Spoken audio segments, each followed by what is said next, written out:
gonna take on the world.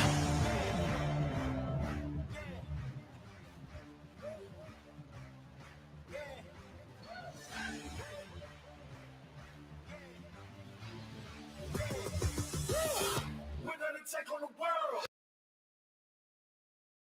And we're back at it again, episode 64, Third Eye Truth Theorem podcast, coming live once again. What's today's date, Joe? 24th? 20, I don't know. Yeah, it is 24th. Is it? Mhm. Yes. It's the hell out of me. It's a Monday. Episode 64. 64. I am James Gill, your host. This is my co-host, Joel. I'm still here. All right, and we have a special guest tonight, guys. Wild Bill. Hey Welcome to the show. guys, thank you for having me. Welcome to the show, sir. Thank you. This is awesome. Millions of people watching us right now. Where are the cameras? There Any you White go. Country listeners out there? Win 98.5 listeners from Battle Creek, Kazoo. Miss you all. Good to have you here. Yeah. Good to have you here. Yeah, thanks for inviting me. You know, I'm a little bit nervous. I got to tell you because I'm usually on your side. Yeah. I'm the guy interviewing people. I tables have love turned. that. You know, so this is something new for me. Yeah. Good deal. Well, I'm glad you're here. Joe, Yeah. glad you're here. I'm glad you guys are doing a Oh, podcast. stop. And thanks for the invite. I truly do mean that. It's always special when Yeah. people remember you Well, and want you Well, around. So I said on my post on Facebook was the infamous Wild yeah, Bill. I saw that. Yeah. And because everybody knew who you were. Actually, I really don't know your last name. I really don't. yeah, this- Lewis. All right, Bill Lewis. All this time. Radio name. I really don't know your last name, but you're under Wild Bill on Facebook. Yeah, So right, yeah. it was just I went, yeah, he'd be a good one to hear stories Well, and all the stuff he's done. And I don't mean places to he's interrupt you. been. Yeah. And I'm sure we'll get into all that. Yeah. But I was thinking when you reached out to me, I'm like, Joe, yeah, I remember Joe. How did we meet? Do you remember? Yes, I actually where I remember meeting Really? was when I was DJing out at the Getaway. And Oh my goodness. I doing- forgot you were doing you were Thirsty doing that. Yeah. Thursdays Right. out there for a little bit. And then after Thirsty Thursdays, I took over DJing at night. And then from there out, we I totally forgot yeah, about then that. we yeah. then you were right. then we always met down at Venetian Well, that's and everything else. So, exactly. So I'm like, I know Yeah. Joe from Venetian Fest backstage. You were Yep. handling the stage with Menestra and Yep. the rest of them, Gail Olson, and yeah. I was Oh, there fond since I memories was of 16. Venetian Fest. Where- I was 16. Wow. I started when I was 16 and until it ended. Man, you did a great job. You were like, I mean, you're like, I was- your my- passion for things, and even what you're doing here, this is awesome. Thank you. You're committed to it. So, and you yeah. worked to like Venetian, and and you had a job to do, and that's how I kind of, run Yeah. my life too. If I'm in, I'm in. I'm in 100%. Exactly. So, yeah. Exactly. Thank you.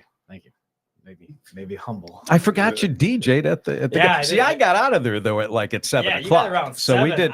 did. We did this thing called Thirsty Thursday. Yeah. So I was out there like every Thursday for like 20 years. Okay. Wow.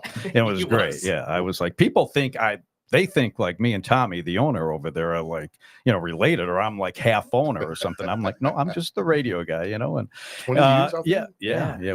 We're out there every Yes. Thursday. So, and then 7 o'clock came along after we were done. People were there, hopefully to see me a little bit, but they really wanted free stuff, the prizes Yeah, that yeah. I brought along. And You had prizes? we ate, had some drinks, and it was just a great time to, sit down and, talk with the listeners a little bit more and get to know them and Yeah. their families. And, and that's what country music is. That's the country audience, man. And I love that. I love that about that format, the country radio format. So that's what we did at the Getaway. And, but I was out of there by like, the point I'm trying to make was 7 like or 8, shortly yeah. after 7. Yeah, had to get home at some time, and then you took over. Yeah, I took with over the tunes, around 9:30, 10 o'clock. I Yeah. took over. late night. Yeah. Late night at the Getaway. Yeah. And how long were you there? How long I DJ there? Yeah. I was there for about 7 years. If that, Yeah. maybe five at least. Five at You least. sure? Yeah, because I was also I was doing the Boathouse, Rookies, Stooges, Yeah, you were all over the place. all through night. All like one night I was Thursday I was at the Getaway. Friday night I was somewhere. Saturday night I was always at Rookies, And then it went from there, and I just kept on recycling them all over, and all of a sudden, boom! It Tommy wasn't paying me enough. Where he all of a sudden, I'm sorry, I took it all. I'm getting paid more at these other places. I'm getting paid more at these places, dude. How about you spike it up a little bit? And he says, no, I don't want that. And then I got let go from there, and I just replaced it with, instead of Thursdays, I was at Stooges on Thursdays. And man, Stooges was great too. Yeah. Timbers and Stooges and all Timbers, those. I miss Timbers. I mean, I miss remember Hives, the what was the at the Hives. hotel? Oh, what was it? They had Buoys several, or several names. several names? Yeah, but yeah. I mean, my Buoys, I goodness. think, is Buoys the was actually the longest, but I think it was also. Oh, I forgot about Maritimes. I DJ'd there for a couple times. Uh-huh. Wow. The nightlife used to be exciting in St. Joe. St. Joe, Walking distance, Exactly. Go, all those bars, Fun times. Yes. Yep. yeah, but I actually can't say that. I did DJ once at the Czars. Tom wasn't there, and one of the owners or general managers was there, and they said, "Hey, we need somebody." The band quit or couldn't come in. I said I could DJ, so I DJ'd one Thursday night down there, and Tom's never had me since. Tom never had me since then. After that, Like a horrible job you did. no, it wasn't horrible because I didn't like the music I played. Exactly. Yeah. Yeah. That's Tom. He's Good old Tom. Tom Jennings. So let's get into you. Yeah. Let's start off. Who are you? Yeah.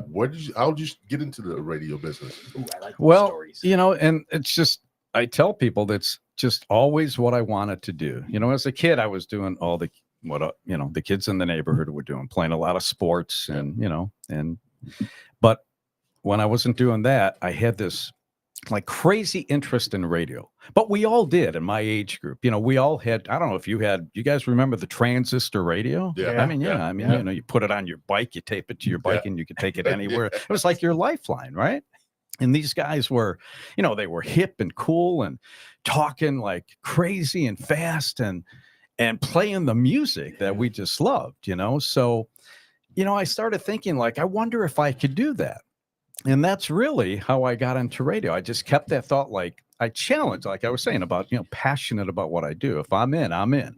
And it's like, if I'm going to try this, I'm going to be successful at it. There was no turning back there, so I got into radio to see basically if I could do it and accomplish, my goal. It wasn't like I had, these guys are my idols. And I hate when people say that. I admired a lot of people, that I listened to. Yeah. Don't get me wrong, but my idols were my parents, and family members and all. But nice. That's why I got into radio. It was just basically to see if I could do it. And, it was a challenge. And then, I started doing it and it was like, gosh, people kind of like me. This is, I wasn't expecting that, because when I started off, because look, people do radio for a lot of different reasons, and when I started doing it, it was for me. It was for me to see again if I could do it and, be successful at it. And then people start calling and they start calling you by your name and they start coming to see you at the remote, and it's like, wow, you have a real responsibility here, and don't blow it, man. So, really, because people are counting on you. They're depending on you. A lot of people know it's a show. We're doing a show, but, you're their friend. You're part of their life, and don't take it lightly. So I got into radio when I got out of college. My first job was in Kankakee, Illinois, and I got the overnight shift. So I was working midnight to 6. It was a music intensive radio station. We talked after every couple of songs and all, but a lot of music. And then they kept me around on the morning show to do the news. So I went from this DJ playing music to now I'm the news guy, at 6 o'clock with the news. I forgot what I called myself back then, but you kind of changed your voice a little bit, got into the, the news voice. And so I did the overnights, and then they promoted me like within 6 months. They gave me a midday show, and I took that. I jumped at anything I could do at that radio station. I did. I turned nothing down. And so my goal was to work, because I grew up in Chicago. So I was, that's who I listened to, and that was home. So I was going to work the suburban market. Kankakee was first, and then maybe Joliet, maybe another, suburban radio station, and then be downtown. Denise and I were dating. We knew we were going to get married, go get a home in Naperville, and they have And all planned four out. daughters. Yeah. And here we are, and living happily ever after. And now I'm almost retired, but so that was the plan. But didn't work out that way, obviously, and I'm glad it didn't, because there'd be no Wild Bill, I guess, right? So this market, just kind of to jump ahead here, this market has been so good to me. And I mean, I talk about it. I love this place. I really do. And the radio market and the listeners just made it so special. And, and I wouldn't trade that for anything. So, yeah. So my goal and my dream of working, in Chicago never happened. But, I had much success here and no regrets at all. So when did you come here? When I came here in 1986. So we had a summer home. My family had a summer home down in Union Pier, so right next to New Buffalo there. So, we grew up here, and Goudy Shores was our beach over there, and knew Michigan well. Loved it. My mom and dad, especially my mom, she just loved Michigan. So she was here every chance she had to get here. So, so we knew about it. Now I left out this part because we're talking about radio. We came here because I got married and come back from my honeymoon, and the radio station in Kankakee, Illinois was sold. Nobody knew it. Family from Florida came in. A family bought it. Yeah. They brought their kids. They were adults at the time, but they brought them in to run the radio station, and like 6 of us lost our job. I came back from my honeymoon and lost your job. and I'm unemployed. I'm newly married. It's, I'm almost, I'm nervous enough. Now I got to be a husband, and now I got no Sorry, job. babe, I have no job. Yeah, not like I was making a lot, but all of a sudden, you're faced with, oh my goodness, what am I going to do here? So my brothers and I have 3 brothers. We opened up a restaurant here. That's what brought me to Michigan. It wasn't radio at first. So we had a seafood restaurant in Union Pier, and we had it from, we opened, I think, in September of 87, and we kept it going to about 93 or 94, 1994. And we did seafood. We were doing like a Maryland crab cake. That sound. We were doing great. I mean, we were really busy, but we were only busy during the season. Yeah. The winter time couldn't survive. So it was me and another brother that were living here. And, he wasn't married, so he didn't have a family. We're starting a family, Denise and I. We had, 1 child at the time. We have 4 daughters now, but, Carly was born in 88. Tara was born in 89. Noelle in 92, and Hannah in 1996. So, so we did the restaurant, but I needed to make money, and radio was always, that was it. That was number one. I'm like, I don't know restaurants. I never worked in them. You guys did. I don't know this crap. I go in there to eat. I don't want to just hand out menus and seat people. And so anyway, so I told them, I'll come and we'll come and help out and get you going. Yeah. And that's what we did. And never left, and here we are. So that business, as we all know, is very grueling. Yes. I mean, Yeah. I got into the worst 2 industries, I think, restaurants and radio. Radio is ruthless. Yeah, It is but ruthless. so we're doing that, and we had it. When you're making money, everything's good. It's good. No problems at all. You don't mind getting back there at 7 a.m. to clean the johns, and then go home and maybe do a little golfing or so, get in 9 holes, and then come back and kick it to 2 a.m. Serving dinners till 11, to Chicago people, and then keeping the bar open till 2 a.m. And that's the days when you could do it. And, you had a full bar. People were there till 2 a.m. So it was fun. But the wintertime, I needed to get, I needed an income in the wintertime. We just couldn't stockpile enough, Right. in the summertime to make it through the whole year. So I jumped back into radio, and I got hired. I was at 99.9. Not a lot of people know that. I worked there. Yeah. From like, I started in the early 90s. So I was there for about 3 to 4 years. Wow. Yeah. Yeah, and we were doing. It was an AC station, which is adult contemporary. Yeah. You know, a lot of Lionel Richie, Rod Stewart, you know, stuff like that. And yeah, I was doing well, and I liked the market. And I got a great story though with that radio station. Bring it My on. first time on the air. This is no lie. This is an absolute true story. My first time on the air. It was a remote. It was on a Saturday. Okay, because I got hired for part-time, so I'm a weekend guy, right? So they says, hey Bill, you got a remote, okay? That's you're not going to be in the studio. And I'm like, yeah, I know what a remote is. Yeah, okay. You're going to be out at the Meyer on Pipestone. And I'm like, okay, what's going on there? Well, Muhammad Ali is going to be there. And you know, Lonnie was there, his wife, and you know, some of his people were there, Yeah. and me. And we were there for a fundraiser for a young man that was tragically killed in Benton Harbor. I couldn't tell you the name or anything. I mean, I'm brand new, you know, to radio here, and I don't even think I had ever been into that Meyer before. So here we are, and I got the picture on my phone. I'll show you guys when we're all done. Yeah, me and Muhammad.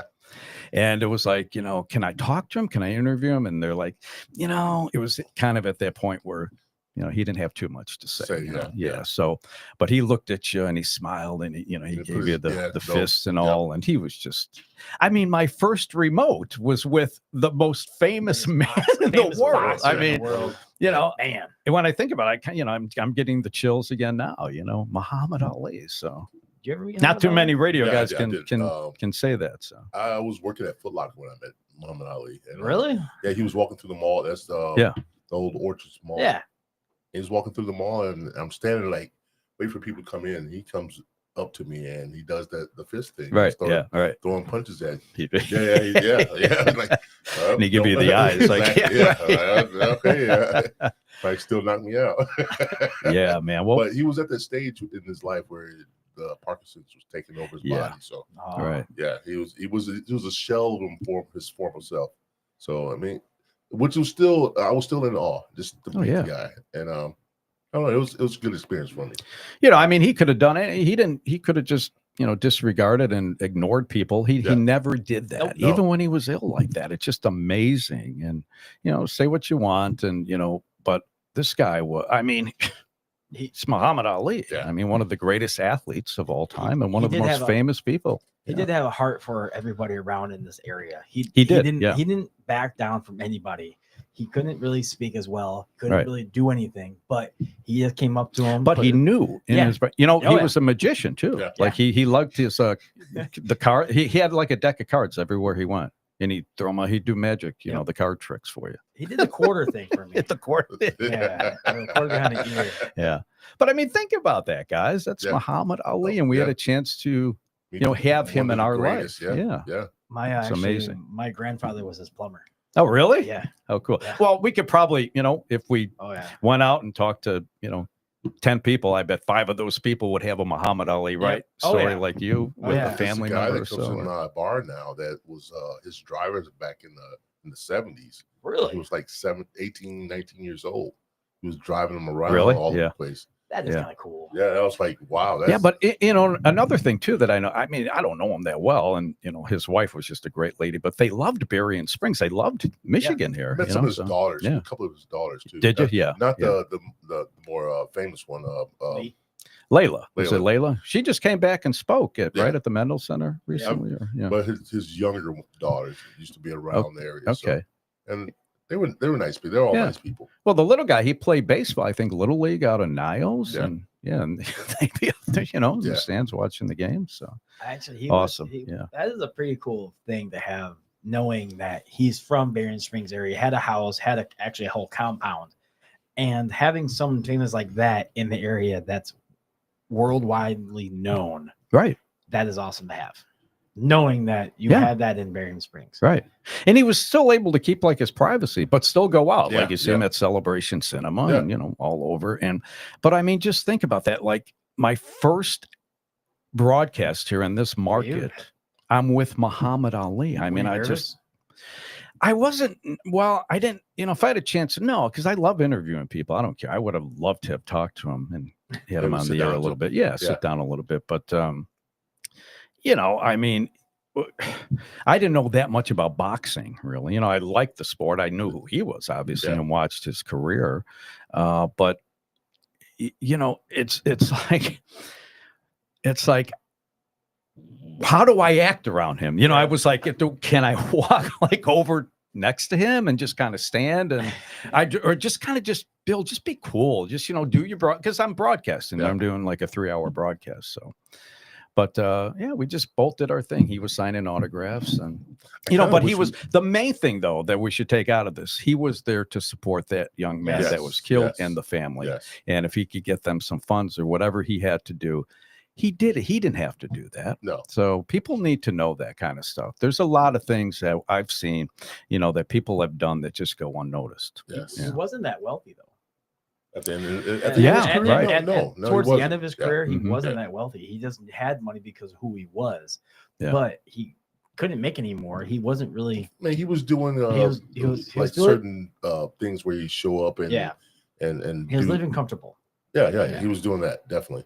But Well, this money nowadays with like the NIL with these college, can you imagine if, you know, if he went out and signed, you're right. If he went out and did a signing for a couple of hours at a convention center, Yeah. so what's he Yeah. getting, like, I don't know, $1,000 for that or 1,500, you If know, that, I mean, yeah. If that, chump no, change. yeah, Yeah. chump change. So, But the thing is, like you said, he just took time out of his day to do stuff like that. yeah, and that's a honorable thing to do. right. That's priceless. Right. Yes. That's definitely Exactly. priceless. Definitely priceless. Exactly. Right. Because you know, when people don't know him, like we had the chance to know him a little bit, or at least know about him and be around him in this area, you know, they don't realize that. They see this entertainer because he was constantly on stage. You know what I mean? Right. On TV at Yeah. all times, and He was doing- always, yeah. doing stuff with Howard Cosell. Well, remember, yeah, you Yeah. remember Howard was a big part of Yeah. his Oh, his it's a big whole part. yeah. Yes. his whole act They- and all. Yeah. and all the other TV shows he did too. So, and not only that, being demonized as a bad person because he didn't want to go to war. Right. Exactly. Vietnam Right. War. That right there took a lot of guts for him to Sure. stand up for what he believed in, and say, "Hey, no, I don't have to go to war because you want me to. Because you guys going to war in Vietnam, in a country that people that live there have done nothing wrong to me." Those were Right. some of his most polarizing speeches that he's ever made in his Right. life. And that made him the bigger than life right there. Right. Just to stand up. Well, for don't you that. think too that he was, as his life progressed, he wasn't really even known as being a boxer No. anymore. Really, Not there really. was so many other things that he would be on Johnny Carson, he'd be on all these talk shows and just kind of rap and talk about what we're doing here, just yeah. about his life and Yep. other things, and it really wasn't about boxing, So the Smoke and Joe fights and all that. I mean, they were great classics. He was a and- great promoter. oh A yeah, lot of people exactly. Didn't realize that he was a great promoter Exactly. for all of his Yeah. fights. Yeah. He would go on the TV Had shows to. Yeah. we can go on the TV shows and Yeah. just do all kinds of I don't know, things that bring stuff to his He just fights. knew it. I He think knew. that guy could have done anything he wanted. Yeah. When it came to entertainment, and Yeah. he just had that people were you see these kids run up to him in other countries and all that. Oh, How do they know him? you see some of the So- old videos where he's Right. mobbed in the streets and people Right. love him. I mean, you see, it's like, say for instance, you see entertainers today, they need bodyguards and stuff like that. He went in Right. the streets Right. without that. Exactly. He And didn't care. People Well, loved people him. love that. And you know what? And I'm, look, that's how I kind of did my radio career. People would say, like, are you ever home? And I'm like, well, I got to make some money. I'm Yeah. not getting paid a whole lot of money here, with the show, doing well, but I have to supplement the income here. And that came with a lot of remotes and things like that. And when you're doing that, you're in front of people. You're out Yeah. there, Yeah. and I never hid that. I love that. I embraced it. I mean, I hugged everybody that came, and I hope they felt that, with me, so that was important to me. So I never, I think if you start doing that and you're fearful, that kind of, people can sense that, and you're just not yourself. I mean, if you're going to do it, I mean, if something happens, I don't know, you can't control everything, but I just went into it like, and look, again, the country format and the people are just great. I mean, I just love them all, and there's so many different kinds. They come from all walks, and it's just fantastic. So, and we're all there for the music. We're all there for the same thing. And that's what brings us together. So, Yes. that's how I kind of put myself out there. That was one thing that was important to me. So, I think that's the best. How you're saying country music all the time. I think one of the best shows I've ever seen down anywhere, from my own concerts that I've seen to Venetian to anybody that I've seen country wise, they're down to earth. They'll sign the first autograph and wait for everybody that ever wants one. They'll sign it till the day of dawn. They don't care. They're there for the entertainment. That's They're right. there for their respect. I've had the best time in my life at a country show and the country people there than any other concert I ever Yeah, been that's to. awesome. And you know what? Here's the thing about it, Joe. They don't want anything in return, because a No. lot of artists, different genres of music, if they're going to Yeah. do that, okay, what you going to give me? What do I get from it? Yeah. Right. Garth Brooks signed at Fanfare. They call it now the CMA Music Festival. I think it was like crazy. He did not leave. I mean, he had like a bag on him. Like, he did not leave for 26 hours, and people kept coming. So, full day. It's Kept coming to amazing. just sign autographs for people. And people love Didn't want it. anything. And people remember that. They remember it. Yeah, well, They that's remember. why he is where he is, and he's Yeah, Garth Brooks. exactly. So he gets it. Yeah. Yeah. I think Luke Bryant signed from 5 o'clock then when he was at Venetian, from 5 o'clock to all the way through the pre-gaming it, and then the opening act. Then he had to leave, and then he signed more after the show. Right. I mean, it was Well, phenomenal. look, they do this CMA Music Festival, and it's in June, for like a week in June. Now it's all different now. Yeah. It's all downtown, and it's different That types. is- They're attracting different types of folks to come. And I think it's good and all, but it used to be, you'd get dirty and slimy and sweaty. It'd be 110 degrees and you're out at the speedway there at the fairgrounds, Yes. for 12 hours listening to music. You go back to the Shoney's and and you eat, and then you come got to back go on to the bus and You got to at go to a nighttime. lot of those, didn't you? Every year. Yeah, you Yeah. got to go to a lot. We of used to those bring shows. busloads. Yeah, we'd have Yeah. listeners. We'd set up, the Fanfare trip, and we'd all go together. That's another thing. We'd get Yeah. on the bus with, Yeah. 50, 60 listeners. And I mean, it's Loved amazing it. what you've gone through just at this radio station here that a lot of people don't know about. You went to the Country Music Awards. You took people, you invited people, you introduced them that. Then on top of it, the St. Jude's thing that you do that they still do to this day, and you were part of it. That was still an awesome feeling, raising money for St. Jude's in that atmosphere, and seeing that. And didn't you deliver the check too, or no? yeah, well, they do that with our St. Jude reps. Yeah. Do that. Yeah. I mean, Okay. they give us the big, Yeah. cardboard check and, for the promotional picture and all. But no, you're right. And thank you for bringing that up, because I think they just did. Yes, Why they just Country did it. just did St. Yes. Jude. They do it in They February. do it And in I'm so February. happy and proud of them that they're still doing Yeah, that. they are. Stuff a truck. I still Yep. think they do that as well. Yeah. That's a food drive. That's important. Anytime you could get out there and help out the community and the people in the community, that's a plus, and St. Jude, it's a tough thing to do. You have It's the to only one I really, donate to. I tell people, I would tell the staff, if your heart's not here, just go home. Don't do it. Just take Thursday and Friday off. Don't be a part of it. Nobody's going to hate you. Yeah. Look, you just don't have it in you to do it. This is real life, man. These are babies and teenagers, and you see the despair and the look in the eyes of the parents, like, well, what is tomorrow? What's going to happen here? And you just, Right. man, it's a hard thing. So It that was is. our goal, to raise as much money as we can. And that's what, that whole thing started with Randy Owen from Alabama Really? and a country radio station. Yeah. Oh, really? I don't know if it was down in, was it down in the Carolinas or maybe in Texas? He was on the air doing a show like we're doing here. He was a guest on a show, and somebody brought up St. Jude and the kids, and nobody ever pays a penny, for St. Jude, right? And Randy said, I need you guys. I need you guys to help out. And sure enough, if Randy Owen, if he needs a That's- favor, we're going to step up and make that happen. So, yeah. See, I always love that St. Jude thing, and I love how the community did that for you guys and for everything else. that is one thing that for St. Jude's, I will always donate. I still donate to this day. Well, thank you. Not just yeah, to that, I still donate just money to St. Jude's every 2 months. that's awesome. I mean, I had my child.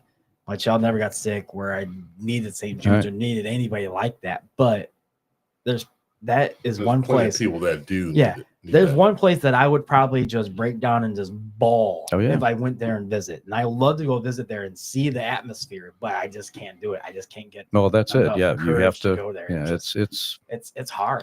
It's Yeah. hard. I'll tell you what. Coming back from one of my last St. Jude, I think I was at Win 98.5 in Battle Creek. So they would send us. They would send out the radio guys. You could take like 2 from the station Oh, if that'd you be were a awesome. St. Jude radio station. Yeah. So Y Country, I'm sure some of their staff got Probably. to go. So that's in January. So they bring radio to Memphis in January. They entertain you, lots of country acts, a lot of eating, a lot of drinking. They have gambling at nighttime, little casino they Yeah. set up. Then during the day, it's the important stuff. You're doing the tours, Yeah. you're meeting the doctors, you're hearing from the doctors, and all these great things they're doing. So the last time we're coming back, and I'm on a very early morning flight, and so it's Memphis to, I think, like Cincinnati or Pittsburgh, and then we're gonna Pittsburgh, and I flew out of Midway. So I'm going Pittsburgh to Chicago. So I see the mom because they have like 3 or 4 families up there on the last night with their child up on stage. And you get to learn about the parents.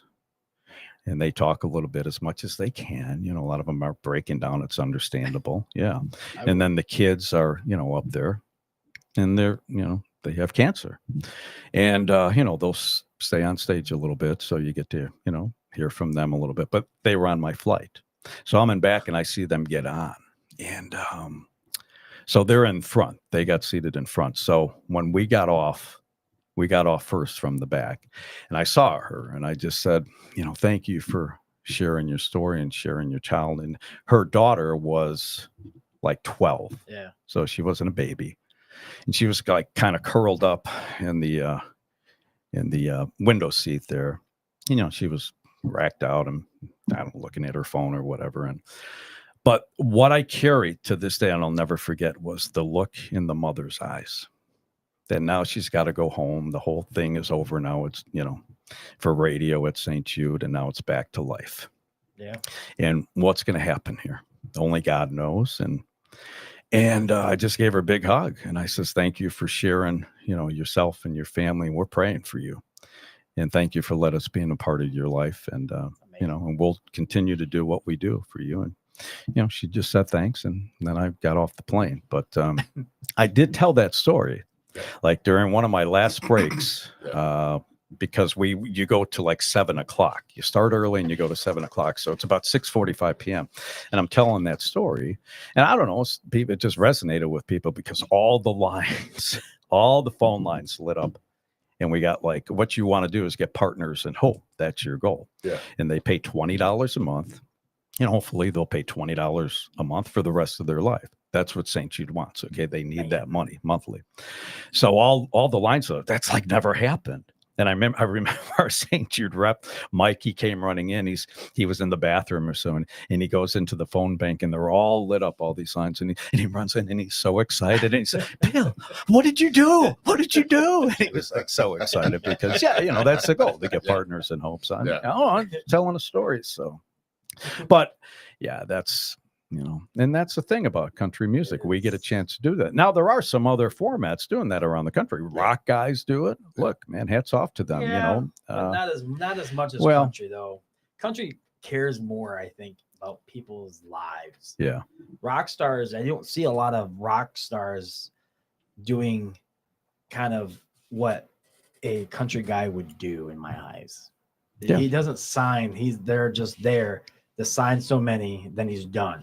He won't do a Garth Brooks where he's signing every single one and wearing a catheter on his leg, right, where he wants to do all this. You're right. Right. I haven't seen a rock star want to do that yet. Yeah. Man, it's sad. I mean, because they have the power to make a difference. Exactly. Yeah. But I guarantee, Joe, speaking of St. Jude, I mean, I guarantee there were some country artists there today visiting the kids and going around to the rooms, and saying hello, maybe playing a song for Yeah. them, song or two, Yeah. and we're I never believe it. going to hear about them that they were Oh, there. you So, won't. and they don't care. You won't. So that's real, man. That's Yeah. real right there. So Who's a famous, the one person that you're starstruck from as a country singer? ah, boy, that who I met. Yeah.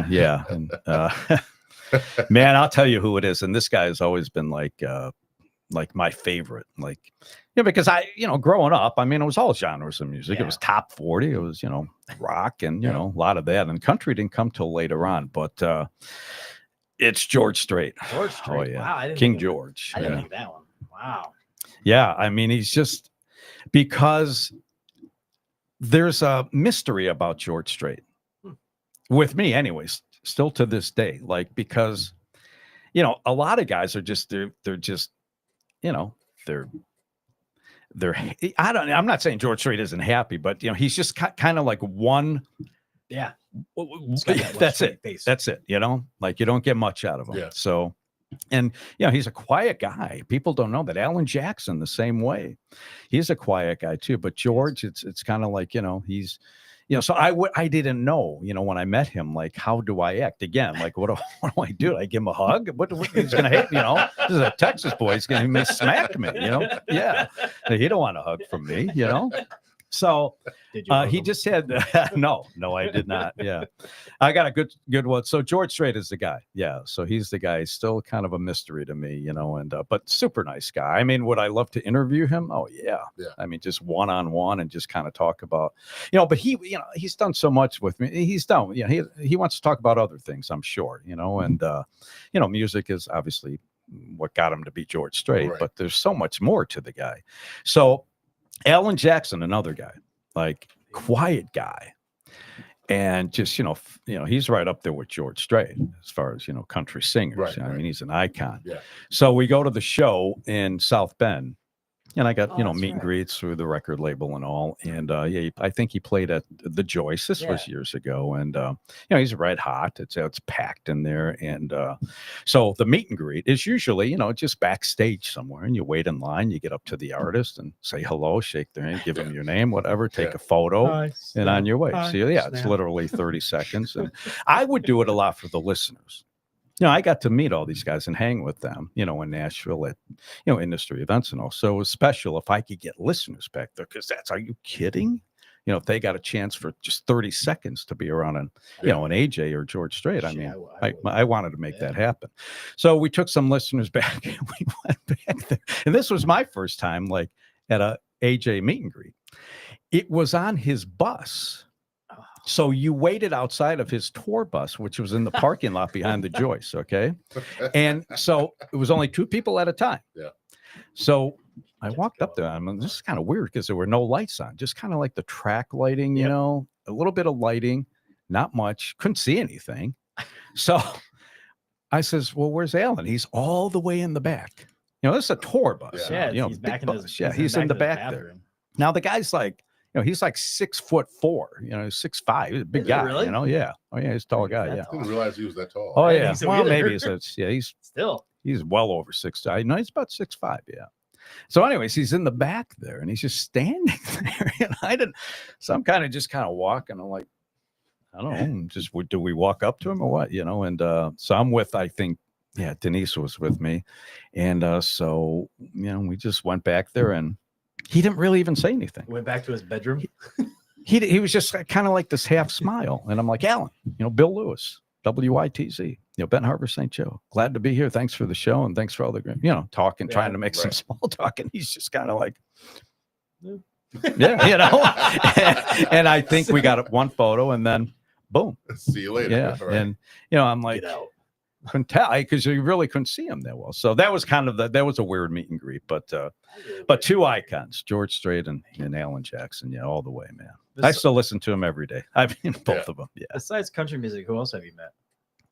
I've met them all, really. And I don't mean to be cocky, No. when I say that, I but mean, it's just we've had the opportunity to do it. But you've been on the radio for how long in your life? I've done country radio for 26 years. Then before Yeah. that, you were on the Yeah, so I was Be doing, right now. like I was saying, the Yeah. adult contemporary So format. And then I like actually 5 started from with there. Midwest Family before, we didn't talk about this before Y Country, with Rock 107. You were on one. That's what they were called, I think, right? Rock Yeah. 107 or Magic Yeah. or something like that. Or Magic. yeah, WIRX. Yeah. So yeah. Yeah. So a guy named Mike Thomas, he was the program director at the time. You remember Mike? Think so. Yeah, and he started Y Country. He was one of the first ones there with Yeah, Steve that- Williams. Yes. And he went by what did he go by on the air? Mike Thomas was Bubba. Yep. He was Bubba, yeah. So he did the afternoon show. Knew nothing about country music.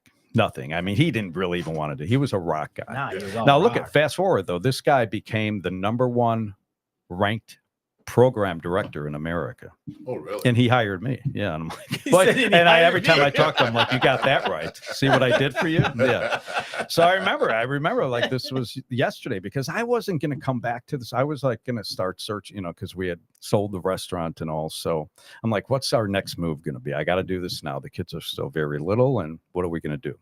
It was going to be radio, but I just didn't think it was going to be here anymore. So he gets in touch with me. And because there was a little gap between 99.9 until I got with Yeah. Midwest Family. And he says, in his office, the corner office, so you know, the radio station you walk in, he was Yeah. to the left there. He says, you're going to work here.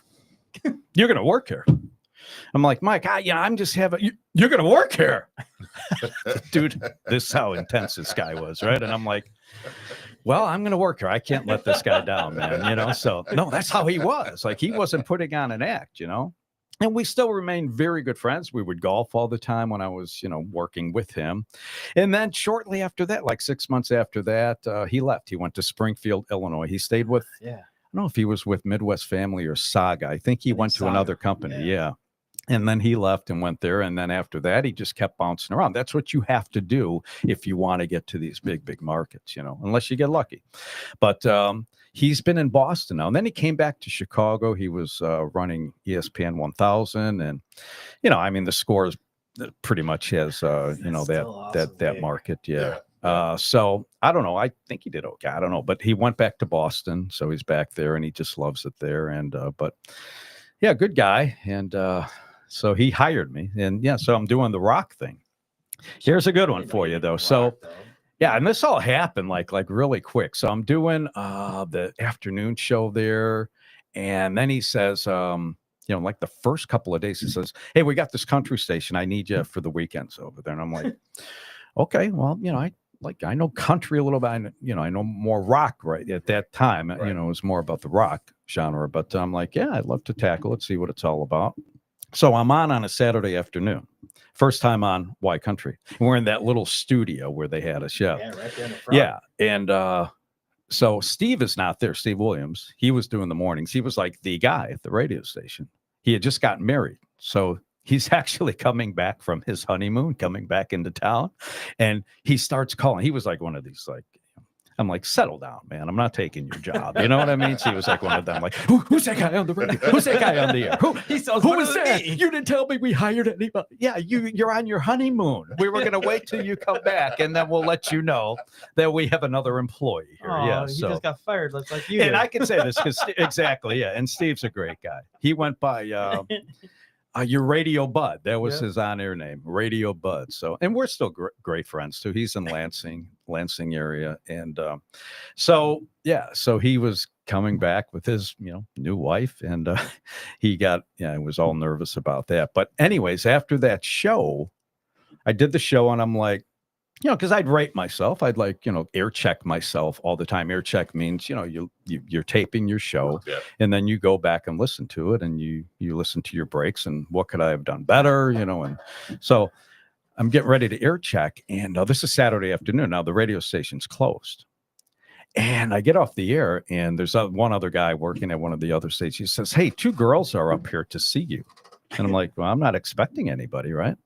Well, they were like women. They were, you know, they were, Yeah. I don't know, 30, 40 years old or whatever. But they were there. They wanted to know like who I was. This was my first time on the air. And again, we go back to the country thing. Yeah. I'm like, oh my God, I think I'm going to like this country thing, man. Really? Yeah. I says, my first time on there, and I have people coming to the radio station that want to To know who you are. they want to meet me.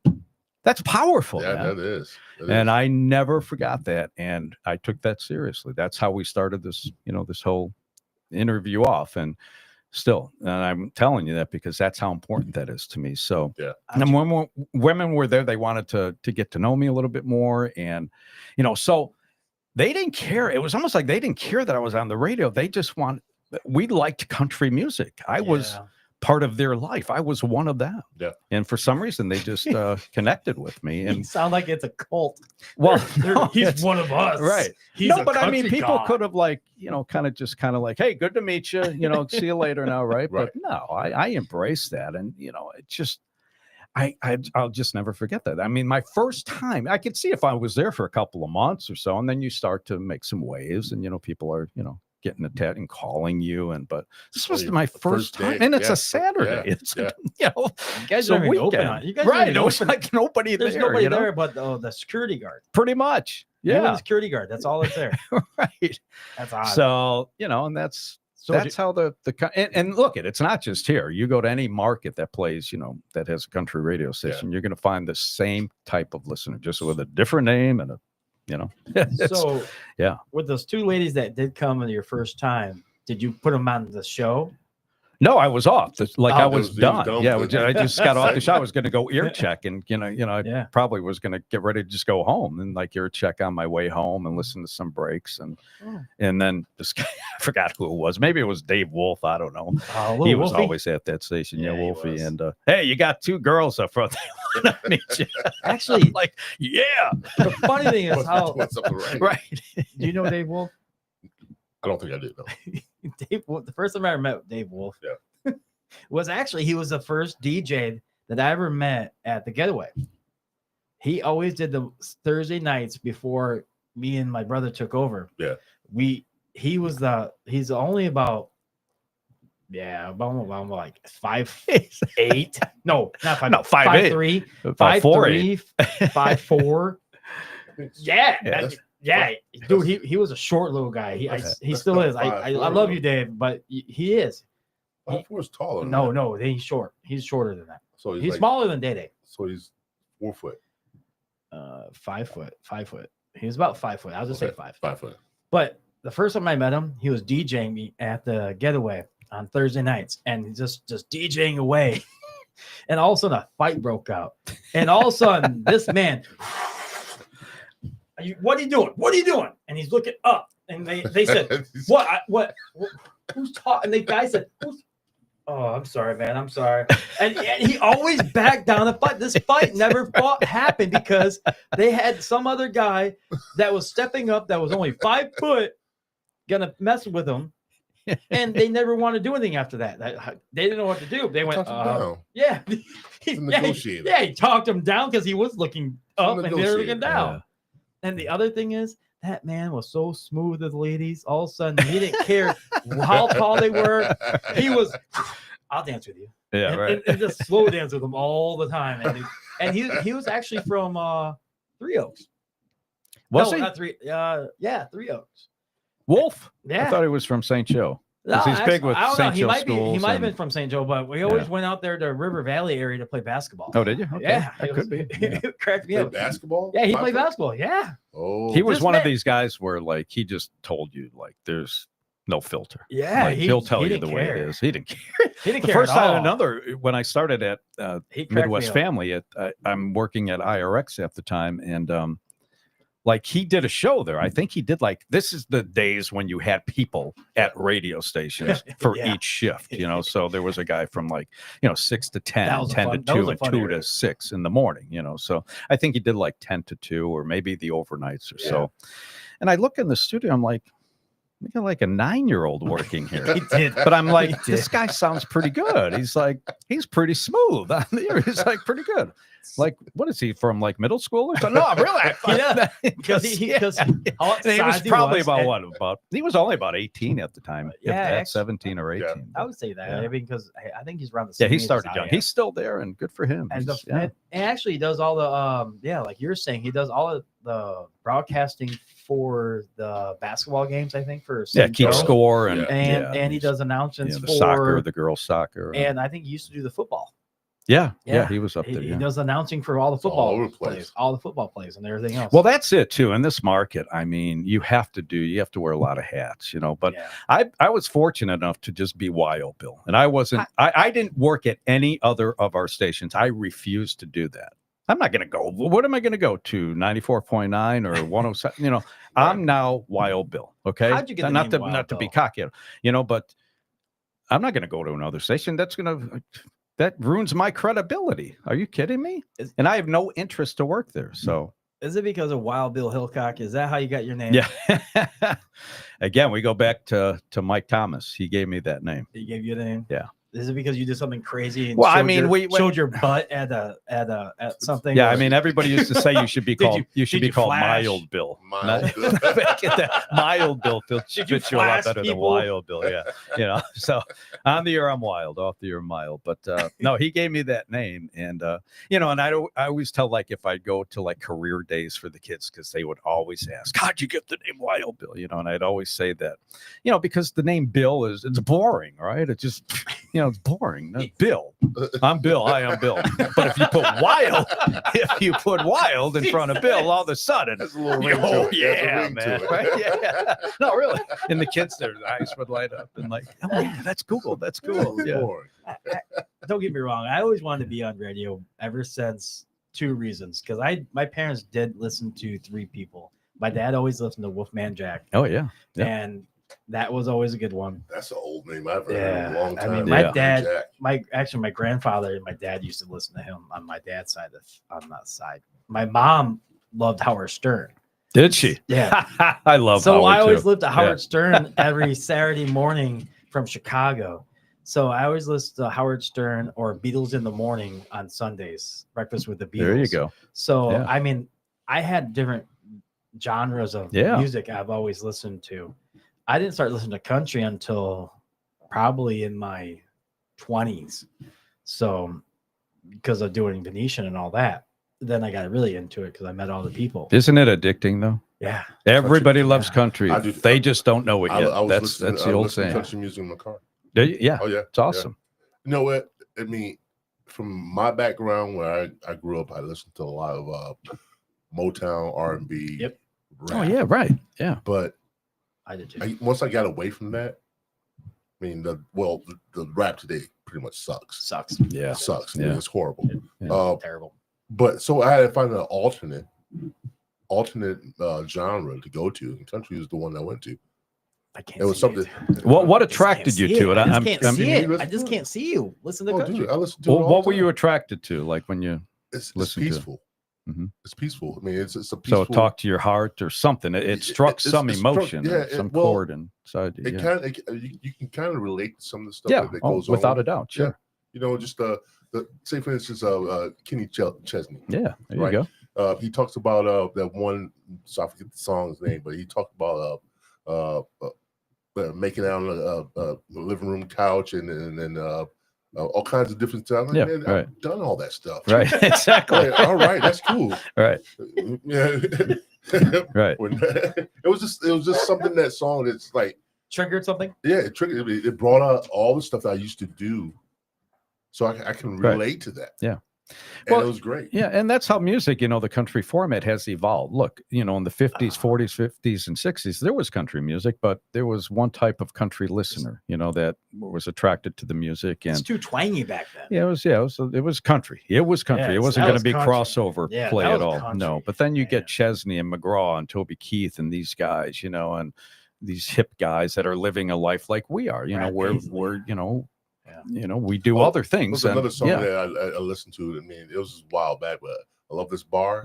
I forgot who sang this. Toby song. Keith. Toby yeah. Toby Keith. Yeah. Blew my mind. Isn't it great? It's a great song. Great song. Yeah. He used to Oh. have a good bar in Vegas too. Yeah. until they You want a closed good it. Toby Keith story too? Well, I got plenty of them with Toby because Yeah. him and I were good buddies. Yeah. Yeah, we And he did pass. Didn't he pass away? Yeah. he He just did. did. Yeah. Yeah, He just did it about Yeah. a couple years ago. Not even. Not Yeah, even a maybe. couple years Yeah, ago. Yeah. he had It's cancer. recent. It Yeah, was recent. Oh, that was recent?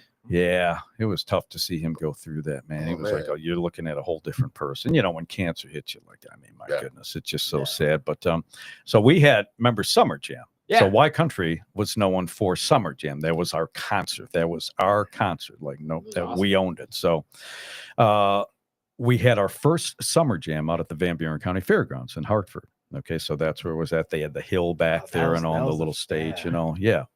So this was it 1996 or 1997? Somewhere. It was 97, I late think. 90s, but it was in the 90s. So our two artists were a guy named John Berry, who to this day is a very dear friend of mine. I Yeah. mean, we're like brothers, very close. We made this great friendship, and that's so special to me. And he's just a great guy. Great guy, and very, very talented.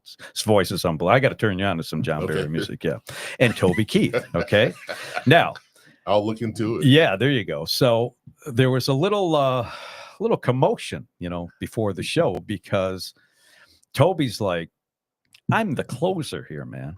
And everybody thought Toby is going out first, even us. We were going to introduce Toby. He was the opening act for John Berry.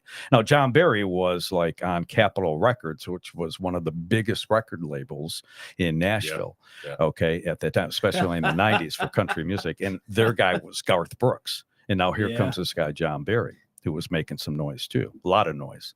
So John's like, no. We talked about this. He's going to open up and I'm going to close out the show. That's what happened. So Toby did open up, but he was pissed. He was not happy. Yeah, he was not. I don't think he smiled at all on stage. Put on a good show, Oh, he at got least- paid. at least he still was happy about it. Well, I mean, look what the guy accomplished, though. I mean, Yeah. this was early on in his career. He may have had, I don't know, maybe 2 songs on radio, maybe 3. I mean, he was just getting going though. That Well- was the point, and then 2000s hit, and and then we had 9/11, and that kind that's of when he- he that's when he- played that's when he played the Elegant Fair, I think 6 years in a row. Really? That's- Elegant Fair is a big fair. In That's when country, he. it's That's always when he been. hit it big. Was in 2000s though. Yeah. Because Oh, yeah. all the Yeah. other shows, he made it almost look like his videos were like South Park.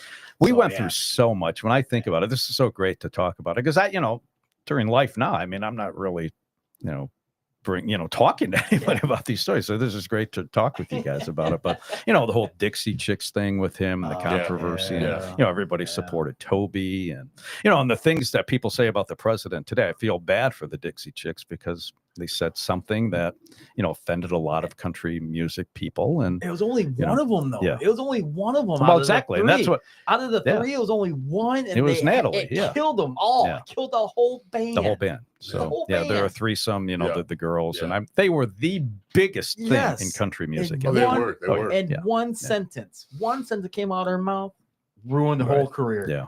But that's- And it just kind of happened. I mean, I remember going home and seeing that, and it was on all the, the weekend news, all over on every network. Yeah, that And was a everybody picked it. huge Was like thing. the lead story. These guys in Texas, where Bush was from, so I could see that. Don't talk about our president that way. Yeah. And they got like these steamrollers out, Oh, and they're man. steamrolling their Steamroller CDs. And, yeah. Kansas City picked up on it, and I'm like, oh my goodness, what is going to happen on Monday morning? all it know? takes is one thing to do. I mean, do it the wrong way, and Isn't that? people. I don't can- It's sad, but it's they'll- true. They'll Yeah. turn on you. I don't Exactly, think. I don't think yeah. it'll happen now.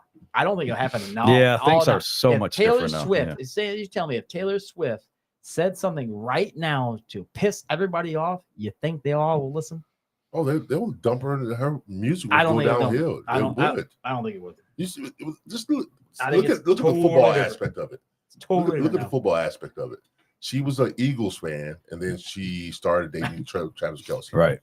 All of a sudden, she was booed at the Super Bowl. now. Right. They boot her Right. out. Yeah, booed her out. They boot her out in the fourth quarter. She, That's she all fearlessly left it takes. It's- Why do you think she got booed? Because I'm still trying to. because she was an Eagles She fan. was an You Eagles think fan. that Yeah. that was it? Yeah. Okay. Because the Eagles were up, and now she's supporting. Travis Kelce. She's Travis been- and- Yeah, been but with but the- I mean, she's dating the guy, so what's she gonna?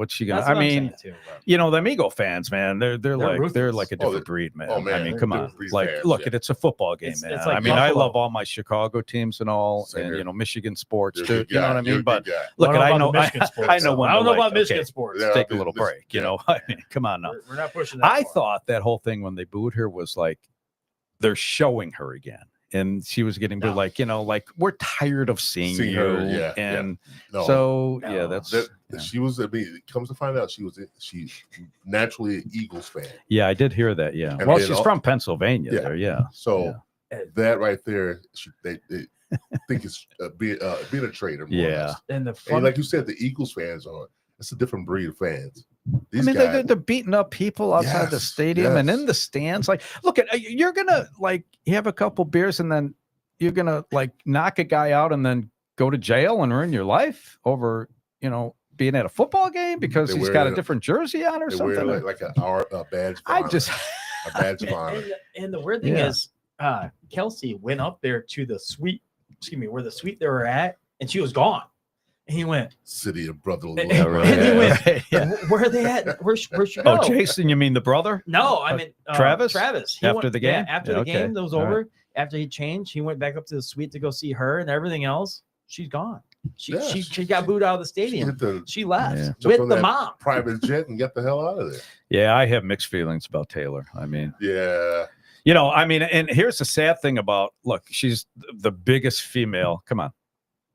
Artist in the world. Yeah. Okay. Her The and world. Beyonce. Her and Hands Beyonce. down, hands Exactly. down, So hands down. country music, country radio stops playing her. Are you kidding? Play her more. You should be playing her every other song. It's So- Taylor Swift, man. Yeah. I had Like I just don't get a lot of things that happen, and I don't agree with a lot of things that do happen and have happened in the radio industry. But what do I know? But it So, happens. yeah. Nonetheless, it still happens. Yeah. sorry to stop you guys. Top of the hour.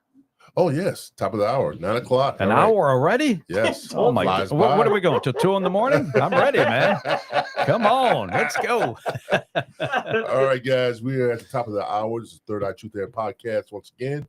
If you guys are watching on YouTube, please like and subscribe because we are almost at the 200 mark. We're 8 out. Join Only us. 8. Yeah. I have left. Yeah, 8 more subscribers will Sweet. make it. We could get 8. Come on. Come on, guys. Push that button, hit the notification bell, hit the like button, and hit some comments too, guys. We appreciate it. No comments yet. No comments? No comments. All right, I like comments. I know you do. All right, guys. Let's get back to the show. All right. So I have to ask this. I asked someone else this question a while ago. Since I have a true radio country DJ on, how do you feel about like these new up and comers or these people that are going back and forth like a Beyonce, like a Post Malone, like all guys these are switching people over. that are switching over now Oh, man. to country? How do you really feel about that? I mean, it's not Don't like forget I the just guy from the Hooties and the Blowfish. Hootie and the Blowfish. He does a good Darius job. Darius Rucker. is awesome. He does a good job. Well, and you know what? I give that guy props I think because he's the one of the he's best ones. Of all of them, exactly. but He's kind of, he kind of like, he kept the country. well, he just kind of dove in and he didn't know Yeah. what was going to happen, Yeah. and everybody embraced him, which But- they should. I was Hootie and the Blowfish, Yeah. man. I I got a bet- good story about that with I Hootie do too. All right. So how do I feel? Yeah, how do you feel about that? I just want to know. I Come mean, on. I like some of it. The Beyonce song, I haven't even listened to it. So I can't really Some are comment on her okay, country but- stuff. I don't really watch the Grammys. I'm just not. How I'm a about- country guy, man. I just like, I like country music. how That's about my number Shaboozey? one. Yeah, I mean, the song is like the song burns. What we mean by burns, it's so like it burns out quick. Yes. Okay, so that's what it's done for me already. Yeah. Is it a good song? It's a great song. It's a great song, but Good for It's him. got a good He's beat, make, but look, I don't care where one you're song. from. Yeah, who you are. If you're making a good song and it's, and I can relate to it and I feel it's a country song that talks to me, talks to my heart, gives me an emotion, laugh, cry, whatever, One Hit smile. Wonder. Yeah, I'm all for it, and that's good for the format. To bring more people in like Post Malone, if he's in it for, the money. for the real reason, No. yeah, I mean, look, he's making more money now on the country end of it than he was doing with pop. Can you believe that? Yes, I mean, I do because I actually got a better following in the country because he kept on saying, "This is what I really wanted to do." Just like Well, how just like Stain, just like Yeah. what's his name? Aaron Lewis. Just like Aaron Right. Lewis. But you knew that he- wanted it. He wanted to be country, but it was the people that just mind blew him blind, just pretty much, I hate to say this, mind fucked him over and Yeah. saying, hey, we want you to be like this. We're going Right. to mold you Exactly. like this, and you're singing these sad songs, and people are going to know you as Stain, not Aaron Lewis. And he hated it, and that's why he left Stain and to become a country singer. And You're absolutely he's right. making Joe. more money Yeah. now as a country singer, just like Yeah. you said, Post Malone. But he's able to do it because he had a name already. Yeah. Okay, so if he was You think starting it's off that? as just Aaron Lewis, good luck, buddy. But he fills up arenas now. Is he selling out 20,000? Is he selling out the Van Andel? Probably not. Is he no. selling out the Mendel Center and the Jackson Theater at 2,500 people or so? Yeah, he's doing probably. casinos. He's doing so a lot more casinos, yeah. But he's doing some He's good awesome. country stuff, I though. still But he's like doing it his way. Yeah. He doesn't need a record label No. that's going to tell him, look, you're going to sing this song. This is going to be our first single. Screw you. I'm not doing Yeah. that. So you know what you're going to get with I an give you Aaron that. Lewis. Eric Church is he's not as bad. Okay. You could kind of, lasso Eric Church in because he knows, Man. look, man, And there's, he's another guy I that gotta- just is saying it. I Yeah. want to be like this. This is who I am. I'm going to sing about this, this, and this. If you don't like it, kiss my ass. and and why does it work for some people and not others? Zach Brown was like that too. Zach Brown, and got to he do got his denied thing. by it. And he got Yeah, and then denied and pissed there's a about lot of internal stuff that's going on. I Eric Church think, is and the bad boy of the country. Isn't yeah, Yeah. he is, and he kind of does it his way. But he's the new era. Of bad boy. some guys can get away with that, and Yeah. their record label, they monitor everything. Look, they're the bank, man, so Yeah. they're not going to let you stray too he? far. Exactly. Yep. Yeah, but if they see if it's working, Oh, yeah, if they're making go money on, off of it, go on out go- there, do your thing. We got Right. a nice leash on you. Exactly. in case But you if get you too don't mind, far. Eric, let's release this single here to radio. Let's Yeah. give them Springsteen, okay? Let's give them that song. They're gonna love it. The But- record but- labels do know what they're doing. Yeah. But I don't Yeah. want this to be my one song. He's going to Exactly. do drink in my hand. He's going to play that one instead because that's who he wants to be known by, not Exactly. Well, your Yeah. true Chief Yeah. fans, that's his nickname, Chief, Yeah. know that. And that's what they're Yeah. listening to. And that's why they go see him. He played at the Berrien County Youth Fair. Yeah. Remember, he played and he opened up for Charlie Daniels. Yep.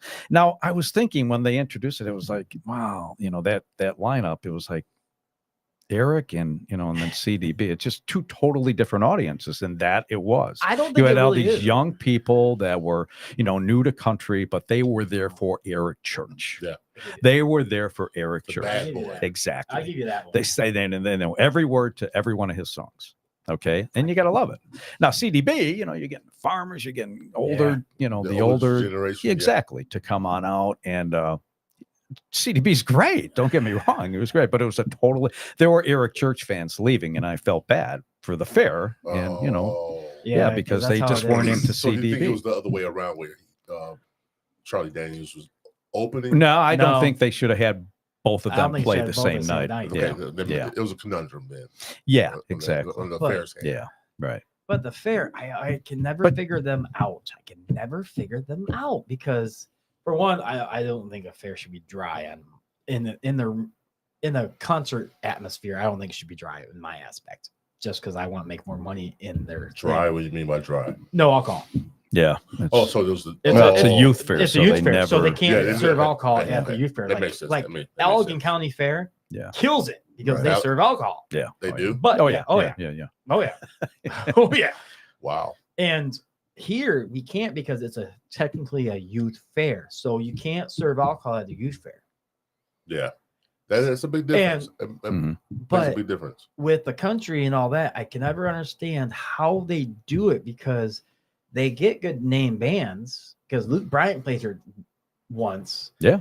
Eric He Church played right here. after Summer Jam Yeah, the following year. And see, with these guys It's too, awesome they hit show. it like and they you bring just them never- back. And They hit brought it him really back. quick, and they get their career just like Boom. elevates. Yeah, But he just came back. blows though. up. Luke Bryant came Yeah. back twice. Yeah. He came back another year. Yeah. But I mean, they get good name bands. Well, in all fairness And to the that's fair, all they have here's now. here's That's what all we they need have. to do, because we could talk about this a whole podcast, I about think about our should. fair, because it's a great fair. It You know, is. everybody loves it, and Yeah. we go every year. We know what's going to be there. We know what I to don't expect. We Yeah. still go Still go. because it's part of who we are. We just love it. It's part of this community. Yeah. No, I don't go. So I, just- I, you know, I can't yeah. stand the fair.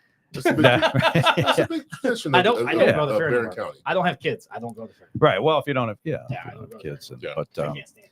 yeah, if you're not working or volunteering, then yeah, you're probably not going to go. But I don't with the care. entertainment, you can't pay these guys what they want and have a, 3,000 Yes. seat, covered grandstand. It's not Yeah. going to Yeah, work. You it's do all- the math. These guys, you're talking about a band or an artist that may have one or two singles on radio, and they're asking $65,000 to $75,000 for a 70-minute to 90-minute show. Wow. Okay, now do the Yeah. math for that. How much are you going to charge? $35, $40, $50 a ticket. Yeah. And everybody used to say, why don't we get Tim McGraw? Why can't we get, Yeah. because the ticket would be $125. I would Exactly. pay it. I don't care. No, you wouldn't pay No. it. You wouldn't pay it. You You would, complain about it. you'd want to be there, but you wouldn't pay for you and your husband or whatever to be there, and $250 just on concert They said the same tickets. thing So- about Venetia. They said the same Right. thing about Venetia. Why can't you get Kid Rock? Why can't you get a brand name? You can't afford them. Yeah, They're and asking that's for that's, $125. that's on the artist too. They They're need asking to for bring that down. $125. Yeah. Now here's something. I don't know if you guys follow Faster Horses Festival. That's the big That is a country, big country. big deal, big Yes, deal. and it's a It's great at show. MIS in Yeah. Brooklyn there It used at to the be racetrack. free. Well, it's no more. I know. Yeah, yeah. So it's a whole weekend thing. So Yeah, what they you did is they can't. got the biggest names in country music. They made a Friday, Saturday, and Sunday. You go, you get a campsite. You're there Yeah. all weekend. It's all 60, 70,000 people. It's a madhouse, and it's fun. I have friends that still go to this. To Yeah. this day. But now they're just taking this year off. They're going to regroup and they're going to bring it back bigger and better than ever. That means I'm telling that you means what, they're the gonna prices, start charging more. it's too much. taking The this year off? liability, yeah, they're not didn't know doing that. it. So it's usually in the middle of July. Now, what that's going to do, though, when I saw that, what came to mind is that our fears, like us, now we're going to have a chance to get some name artists where they're going to have to bring their price down if they want to work. They're going to have to do it. So I don't know. Ooh, that's a good Yeah. scenario. That's a good scenario to look at. they could take a little less money, in my opinion. Now, look, they got to won't make do money it. too, and they're Yeah. They won't do it because it's a tour thing. So they book these tours, and they book them through the whole year. So The you're whole summer, yeah. you're looking at it. They're not going to drop their price. They might drop it maybe 10,000 at least. Well, okay. So let me give you. I don't know if you guys are you following country music, today's country music. I try. Okay, I do listen to Parker McCullum, Oh, Zach Top's got I love this guy. Traditional country sound. Yeah. He's got that voice. He's pure country. Nate Smith. There's a some good one, young yeah. guys. Bailey still- Zimmerman. Okay. Now, I bring up these guys because they just have one or two songs on there. So you're kind of starting, you're hearing them. You want to learn more about them as an artist, right?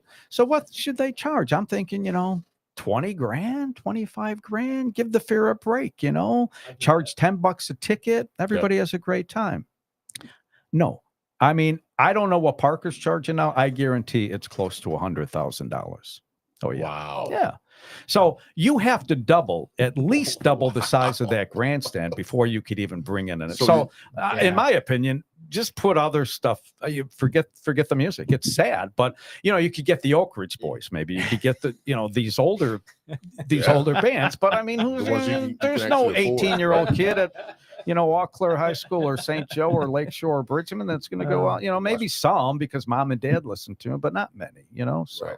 Well, I always think they should just get rid of country and maybe bring back some rock and some other stuff Well, in there. yeah. For some reason, They they just just, don't do it. country was number one. I mean, Yeah. they had rock. Remember, they used to Yeah, have they every had a year rock show. They had REO a rock Speedwagon, show. who They had was big, and it was Yeah. packed in there. It was Yeah, packed, but they they did. it was just a different kind of crowd, and they didn't want to deal with. but they also didn't want to problems, deal with problems. Yeah. You can't have problems Yeah, if they don't I- know if there's I not agree. going to be a problem. Yeah. Yeah, we could talk about the fair and how I disagree with their aspects. But would here's you the disagree thing, with Joe, a that we lot? should take out of it. We don't want to see that fear go away. It I won't think go that away. will really be bad for our Yeah, community. it would and- If- be. It would be. yeah. if So this fair, you're right. It'll always be some kind of. It's going to be some kind of Yeah. fair because people still pay the price. No offense. Yeah.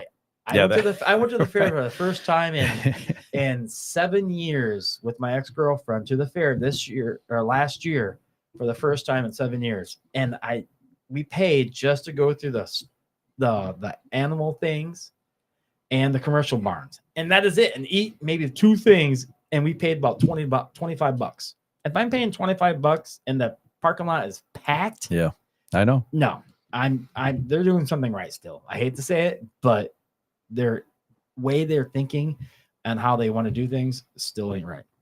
I mean, how to go back to what you were saying with the bands, the up and comers.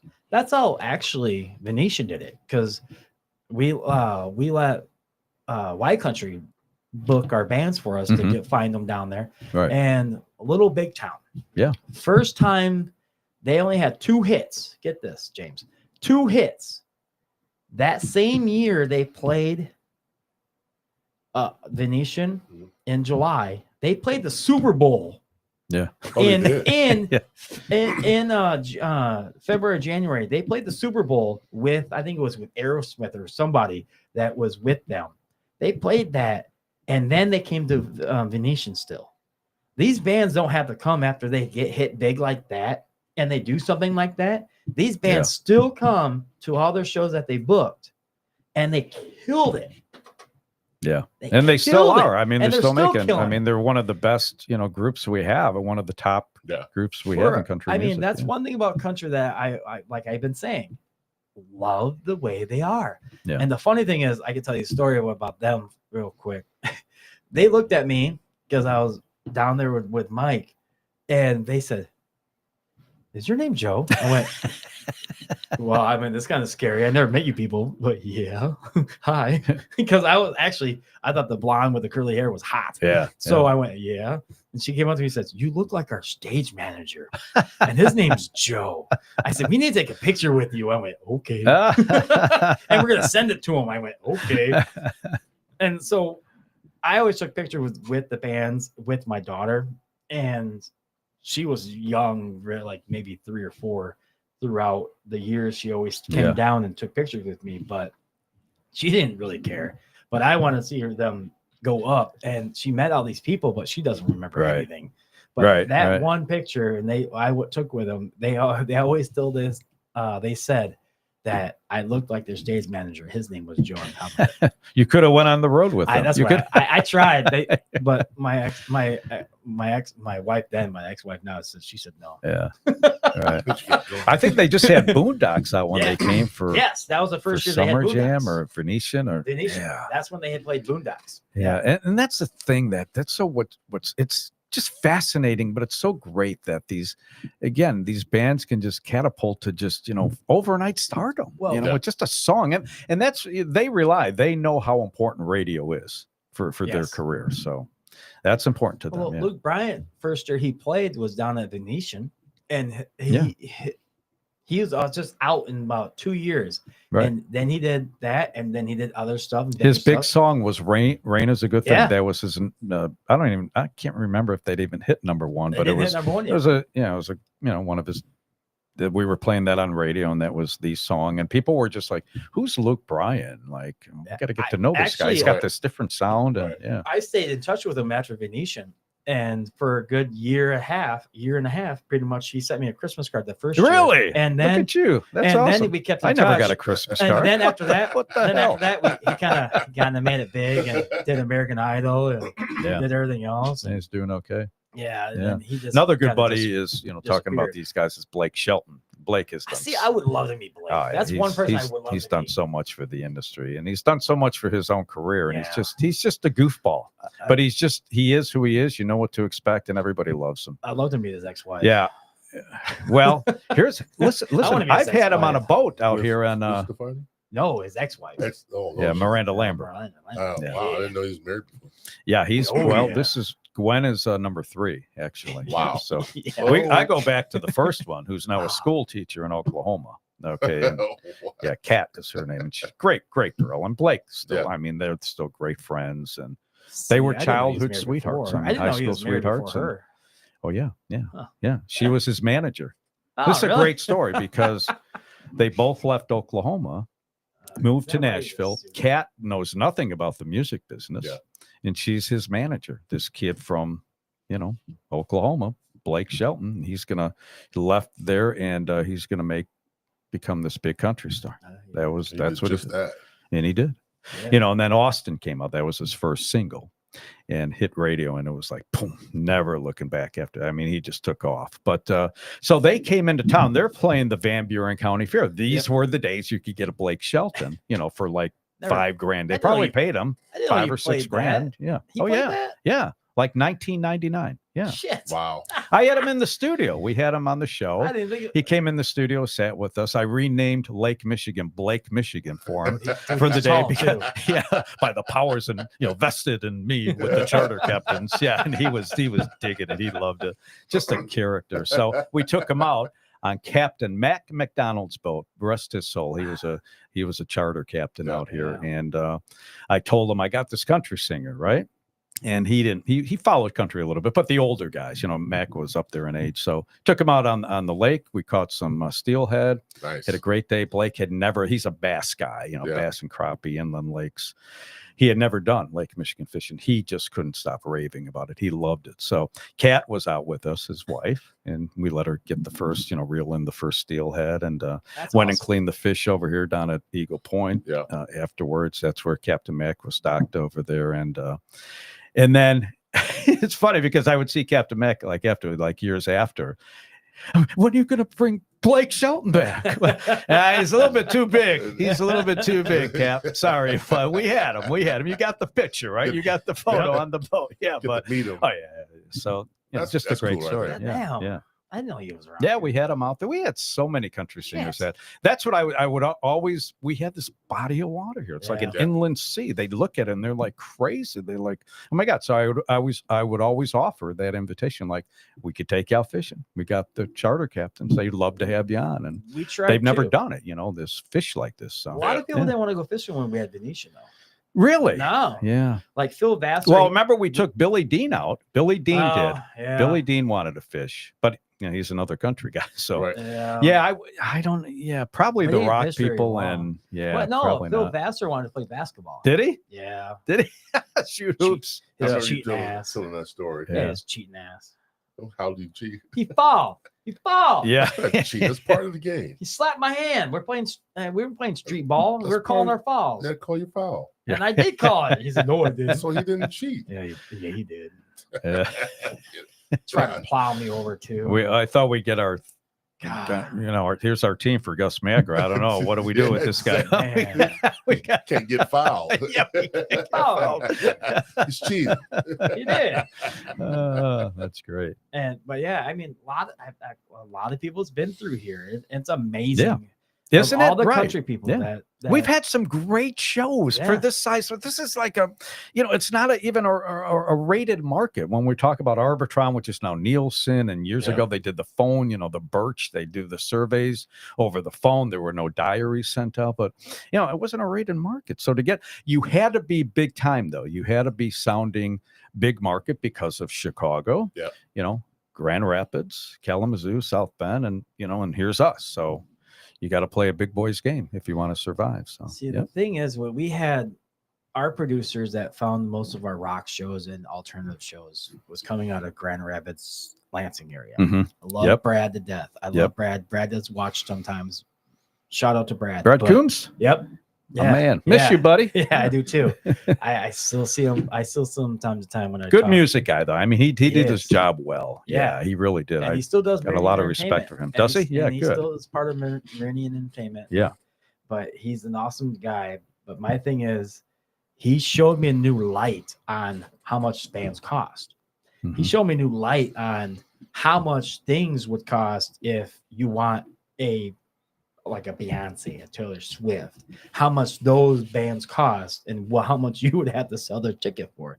I understand why Taylor does her lowest Oh my God. It's $300, outrageous. $600 Oh my a show in the big arenas for just the lowest Sells price. out worldwide. And sells out. Oh yeah, she's probably getting over a couple million for just an arena show. Yeah, just for one show. Easily. Yeah, Her easily, lowest yeah. ticket. Her lowest ticket it was in Indy was $300. Was it? No, 600. Sorry, $600? $600. Nosebleed. Parents are paying that for their daughters and And sons to go see that show. Then, on the so, floor yeah. was about close to $3,000 to $6,000. really, Yeah. Oh yeah. Oh yeah. I was looking at those tickets before too. It's like Yeah. just for her show. Outrageous. Beyonce is about the same. Now, I don't know if her team, her camp is charging those. This is StubHub and the rest of them, right? That are getting these tickets. And this is not. No, I mean, if that's just Taylor coming could from control that, Ticketmaster. she Yeah. would. I Yeah. mean, yeah. I don't think she does anymore. I don't think the bigger names now, for what you're saying, I don't think the bigger names now look at how much tickets cost for the whole thing, because she's looking at how much production costs, how much the light board, how much the sound, how much everything costs. She has people They're- to do that for her. So They're not Yeah. making probably her. She's not making as much as people really do think. No, she's got to pay them. I mean, Yeah. and these are union workers, so they're And- getting. They know what they're going to get paid. They Yeah. if they if she wants them I to think work she's for them, breaking. I they think got to she's pay. She's got to she's pay. getting 'em, yeah. half. She's breaking out half to production and everything else. She's getting the other half. Yeah, So but she's- still, I mean, this is where these artists. Yeah. That's where it's not the record 500,000. label. Like I I'll take said that any day. at the beginning, the record label is their bank. That gets them. They promote them. They get them on radio. They get them out there. Make some noise. Yeah. Then the Chesneys, the McGraws, Toby Keith, all these guys. Alan Jackson. They make their money touring. That's why they'll go on these. They're doing all Summer these big. tours. Yeah, if they could get these arenas. Right. Now look, if you're making, 50 $500,000, cities. for a show, but Yeah. why, you got to pay out to your people, to your workers, to but everything. that's a lot of money. I mean, that's where they're making bank. That's where they're making their money. Yeah. But Yeah. Garth Brooks, when he did his college tour of all Yeah, the college campuses, right. he made the same price for all his tickets. He does that. Yeah, yeah. he does that. Well, that's for part a of his whole reason. marketing. and that kinda- is yeah. fucking awesome. And people love that. It's great. Yeah, he did the dive bar Yeah. thing, and It he's shows just that very he does creative not and care right. about the money. People love that. And this Yeah. is why they go to his shows. This is why he made so much money. doing it. Exactly. He Well, I sold mean, out every show Yeah, and for look, years. right, and if he says he's Like going to it's- charge $26 a ticket and nothing more, it's Between He's gonna keep that word to and his he's really fans, so, not yeah. making any new songs. He's Playing his playing those old old stuff, stuff, and yeah. that's the Did you best go way to the Notre Dame shows? Yeah, I went to the first one.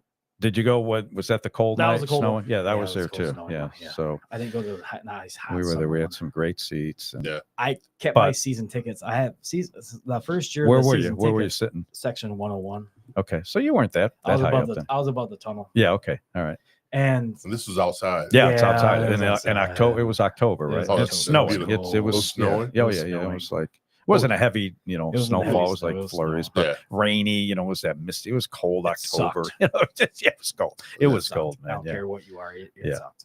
I was gonna say if the snow was falling and during the concert, It that's sucked pretty, in that's gotta be October. pretty cool. It was a off day of the Notre Dame games. So Okay.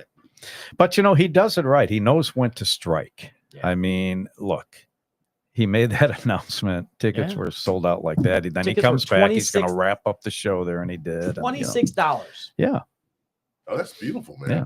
That's great. $26 There's for not a a bad ticket. seat in Notre Dame Stadium. But here's the thing about He did that for every seat, every stadium he went to. Oh, yeah, that's cool. See, Every single stadium. and this is why people love them. exactly. Well, they love him because of his songs, his Yeah, I music. love That's his what. songs. That's who made. That's how Garth Brooks. Yeah. Is worldwide fame, in my opinion. I mean, he's a great human Yeah, being. He two gives a great- lot. Two great CDs. Gives a lot back, but that was they were taping for the TV show, Yeah. right? So they were stopping during songs. It was kind of got a little annoying after Yeah. a while, but if Like you go to watching one of a his football game. concerts, he's only singing half the song anyways. The crowd is singing the That's rest. not I don't Very, like that. very loud, and they don't stop. They know Yeah. every word. Yeah. Save it. You watch people. If you go to a Garth show, if you could get to a dance. show, just watch the people, because you're going to see how important that music is to those people. You'll Yeah. see couples crying, Friends in low places. embracing, and just this song Yeah. means so Yeah, much that- to that them. song brings I mean, people- that's powerful, Yeah, man. That's very powerful. well, not friends in low places. You mean, Well, no, you won't see anybody you hugging mean the to that. dance? no. The dance? But Well, like if this song tomorrow right there, never that song right comes, the there, dance. The Yeah, I mean, rodeo? yeah. Friends in Low Places. That song brings everybody. Oh yeah, Oh yeah. right. I mean, the greatest, It's like one of the Sweet greatest Caroline. sing-along songs. Yeah. It's like Sweet Ever. Caroline. Yeah, So right. it's between those Yeah. two. And what you get at a Garth Brooks show too is you get, the little, I don't even know if they're millennials anymore, the 30-ish, maybe 29, 28 or so. They're there because mom and dad. Yep. played Yeah. Garth nonstop, Stop. and that's what they listened to growing up. And Yeah. they actually love the music too, and they're there to sing along and remember that and bring back that memory. I mean, that's what music does. It's so great, isn't it? Yeah. It does. It Yeah. does. But only some artists can do that. That's So the thing. it's maybe It's a connection. Not everybody has you- it. If everybody had it, everybody would do it. I mean, it's Well, you think about it. You think about Michael Jackson. He did the same thing. unbelievable. Right. Brought everybody together. Everybody loved it. Yeah. Who's another? Give me another Well, great artist that music that's made See- everybody come together. I might name some weird ones, but You can go with I can go with Lionel Richie. A lot of people loved his music from the mom's Ladies. eras, from the mom and dad's eras. Lionel Richie was there a little bit. Stevie Wonder. I mean, that's what going from my parents. The Beatles. Yeah. I'm going from everything. I mean, my- Billy Joel. I mean, Yeah. just think about the Strings. songs. even There's what's the other piano guy? Bon John Jovi. Elton John. Elton John. yeah, there that's you go. another. That's Yeah. I big- mean, you No, can even name- Barry Manilow. I mean, that But- guy's got It- worldwide fame and worldwide fans. It goes you back know, to what so- you were saying is what you heard on the radio. exactly. Oh, they know how important radio is to Yeah. their All career, you so, hear on the yeah. radio. You get those 5 songs. You can only play that- so many songs too, and there's Yeah. only room for so many artists. Yeah. You play those 5 hit songs, and you got to pick it down to the 3 and play on the radio. And those are the 3 songs that everybody always gonna Right. know and until you everybody buy the listens to CD, radio when they're until in you buy the car. record, until you buy the record or Yeah. CD, Beautiful thing. and then someone like you listens to the whole thing, and then you're gonna find your one song that you truly love, and that you truly want them to hear when you go see them in a concert. Just think about And you today, go see a like concert. My radio bad, sorry. stations all over the country. Okay, depending on their format, obviously, but like a soft AC and adult contemporary, whatever they call it nowadays. Who even knows? But how many times was Phil Collins in the air tonight, played today, and Elton John, Rocket Man, and Billy Joel, Piano Man? I guarantee probably 100 times, if Yeah. not more, Yeah. around the country. And you know what? Yeah. Tomorrow will be the same thing, and the next day will be. These songs are how old? Okay. Exactly. So I'll give you that. you're just look at it's in your brain. You hear it and you don't turn it off. That's the thing too. It's like you should be sick of it, right? Yep. to go, So You find yeah. yourself singing it to You it. sing, yeah, to go exactly. to go to what Yeah. you were just saying. Like you said, Sweet Caroline and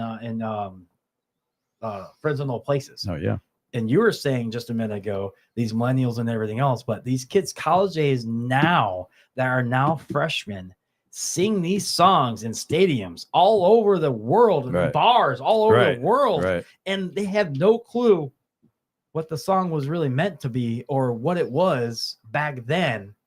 They're just singing it because of what you said as their Right. parents.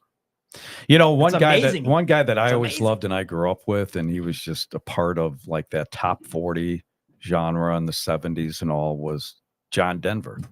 But not, and the poor guy just, he was a good actor. He Yeah. got a lot of acting actor. gigs, so he did other things outside of music. But nobody really, I don't want to say they didn't take him seriously. They did, but they just didn't get the fame and the accolades I think, I that think he he should died have too got. young. Oh yeah, he had the He died plane too young. crash. Yeah, I he died remember too young. playing that morning. I was doing the show and we got the news and I played a whole bunch of. I didn't care. What was the song? Just kind of though? broke format. Yeah, But yeah. Country Road, Take Me Home. Yeah, thank you. Yeah. Are you I was kidding me? trying to think of- Rocky Mountain High, My God, man. yeah, that's the only one I Are you know. Those two kidding songs me? Right alone, you just gave me Yeah. goosebumps. when Yeah. you said those two songs. Yeah, Right. I could think of them. Yeah, I mean, so here's a guy that died way too young. What would he be doing today? Probably, hopefully, making Country some Road, more is- music. on But Country Road, that right there Yeah, implies man. his all of his work right there. well, what was it? Was it the football game? Was it an NFL game, a Sunday morning game, or a soccer match? Was it Germany or something? Jeremy did it. Yeah, Yeah, it was a they soccer come game. back from the commercials, and Yeah. the entire stadium, 80,000 people, are singing Country Road. Actually, you it know? was a football game Yeah. in Germany. it was an It NFL was game, an NFL right? game. Yeah, It was that Sunday morning game when they're Yeah. singing That's Country how Road. powerful music is. Man, oh man, and how do they know that? I mean, that's It- just awesome, So Yeah, I mean, it was a. I remember that because they were announcing it. Said, "Look at this!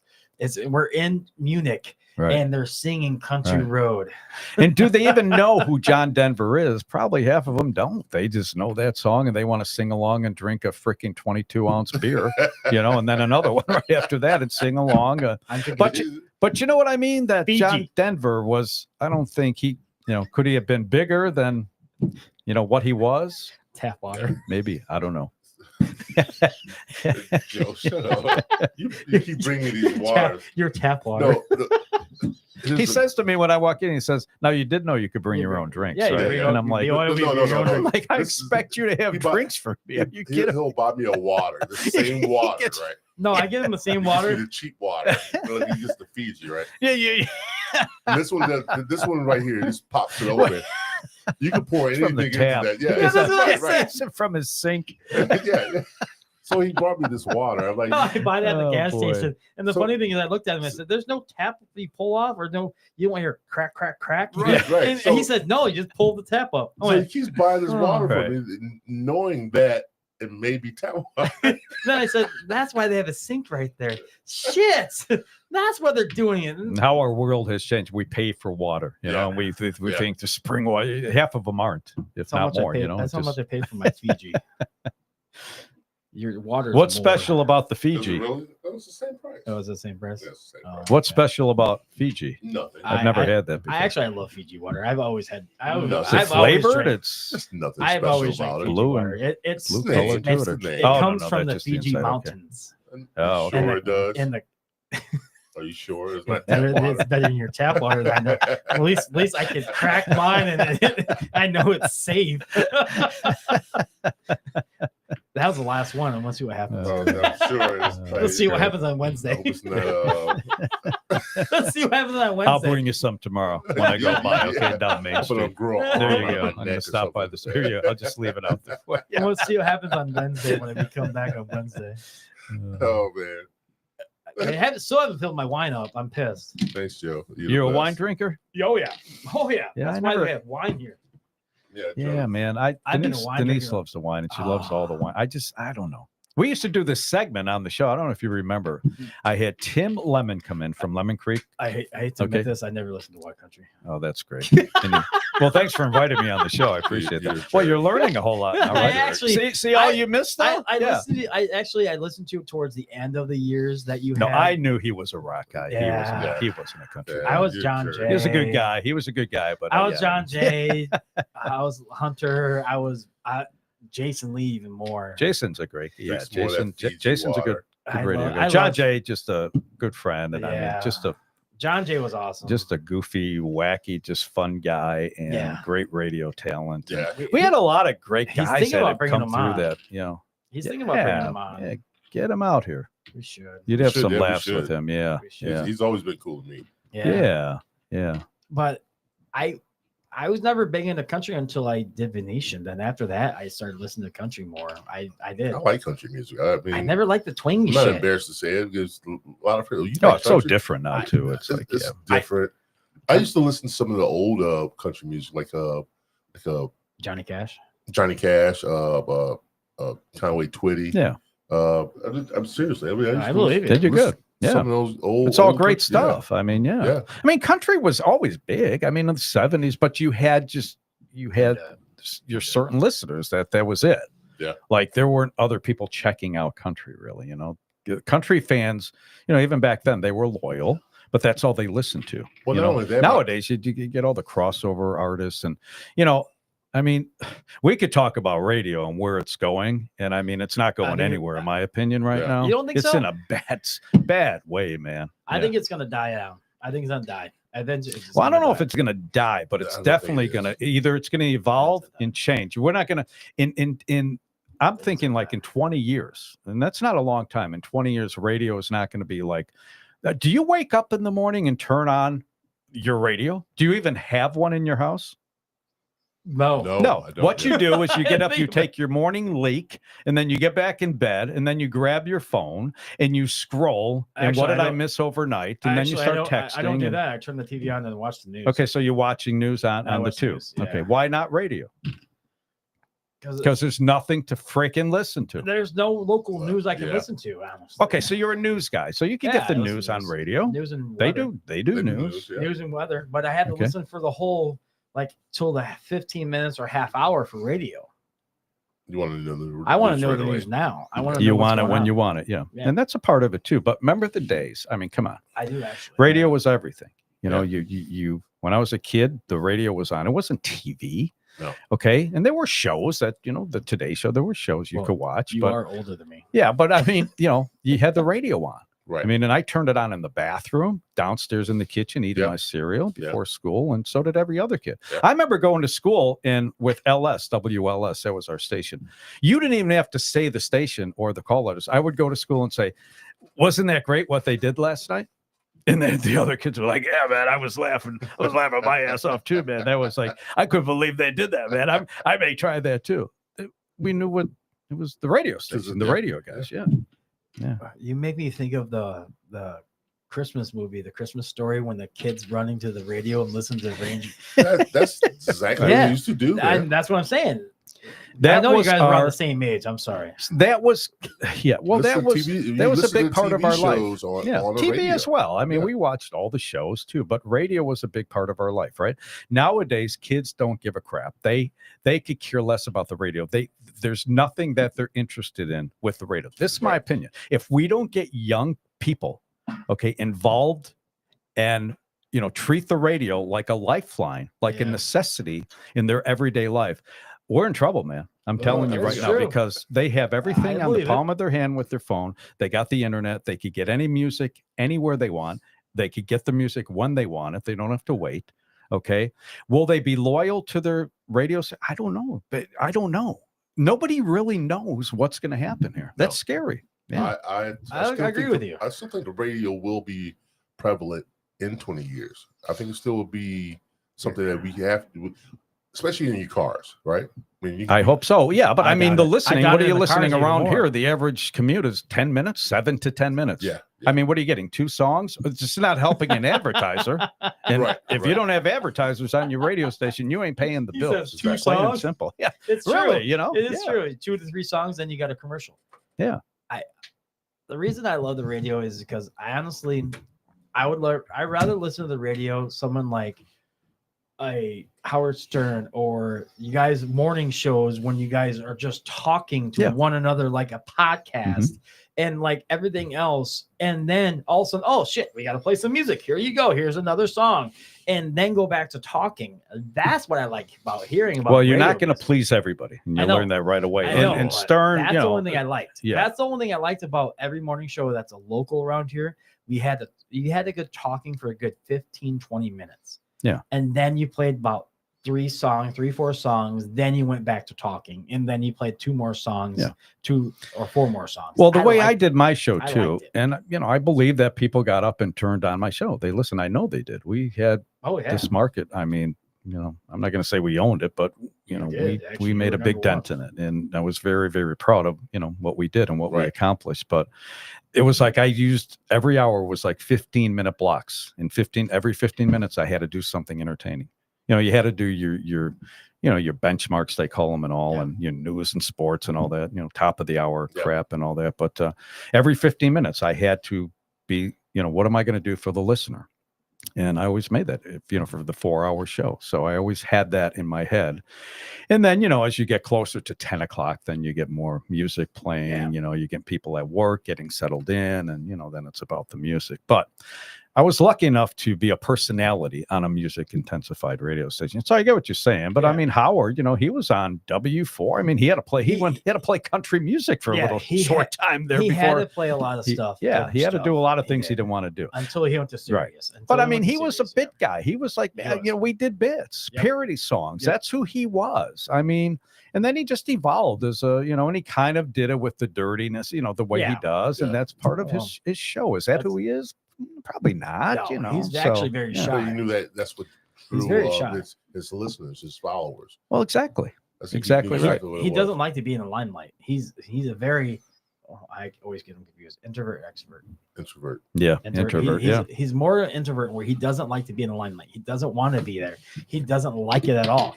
The only reason he does it is because sex and everything else, sex, booze, and rock and roll sells. Exactly. That's yeah. all he cares about. Well, that, and he was, pushing the envelope. I mean, he was trying things that everybody else was afraid to do. Did they have that idea too, other broadcasters? Oh, sure. hell yeah. But this guy was, if he got fired, he got fired. He was going to, if he got Someone's fined by gonna the pick him back FCC, he'll make, don't worry, it'll work Yeah. out in his favor. And, and Now good. I'm And then the sure- writing I'm was on the sure- wall with terrestrial radio. He got out and he went to say he's Yeah, you now know, he's now he worth made $100 bank. million or Yeah. whatever. Yeah, and good for him. I mean, he's a radio guy. At the end of the day, he's a radio guy. He Well- did, and that's why I feel bad for the rock guys trying to kick it today. Stern did that 40 years ago, Yeah. man. So nobody cares, what bit I'm sorry. You got to get a little bit more creative Right. and to make it work. Try So to make turkeys fly. yeah. Try to make turkeys fly. Go back to old school. One of the best scenes. Yeah. Right. Actually, that's why I wanted to be in the radio. I always wanted to be in radio just because of Wolfman Jack, because I always heard his voice. I'm like, damn, this man sounds cool when he's well, that's outside and you this. see, Oh, I mean, yeah. radio is like we said earlier. Radio means Yep. different things to do. Like he was it was his voice, His voice. but he was funny when he Yes. wanted to be. But he was, he had a style. It was his style, and the voice was part of it, and he was creative. He Right. did, a lot of creative. But those are the days where there was a lot of competition too. Oh, Like, yeah. Oh, yeah. you And I had to do that. So- Still love till this day. It's on the tip of my tongue. The blues guy from South Bend. How old Howie or no? A radio guy or Yeah, it's a radio guy. He plays blues music. That's all he does. Is his radio show is just straight blues. Hmm. I'm gonna look it up. I want to say it's Howie. I think it's Howard. I'm gonna look it Sure. up. I'm gonna look it up. Yeah. To is he a broadcaster? Yeah, or he's is a he broadcaster. okay? Yeah, oh mhm. yeah. Oh yeah. Hmm. I'll look him up. so keep talking about who you looking up. What did he do? He's straight broadcasting blues music, and he's on the radio, and it's like an AM channel. I mean, dude, the guy's phenomenal. If I can find him, let's see if I can find him. Go ahead, ask a question. No, I'm waiting for you. I'm No, you're I'm not. see what you're talking about. Old.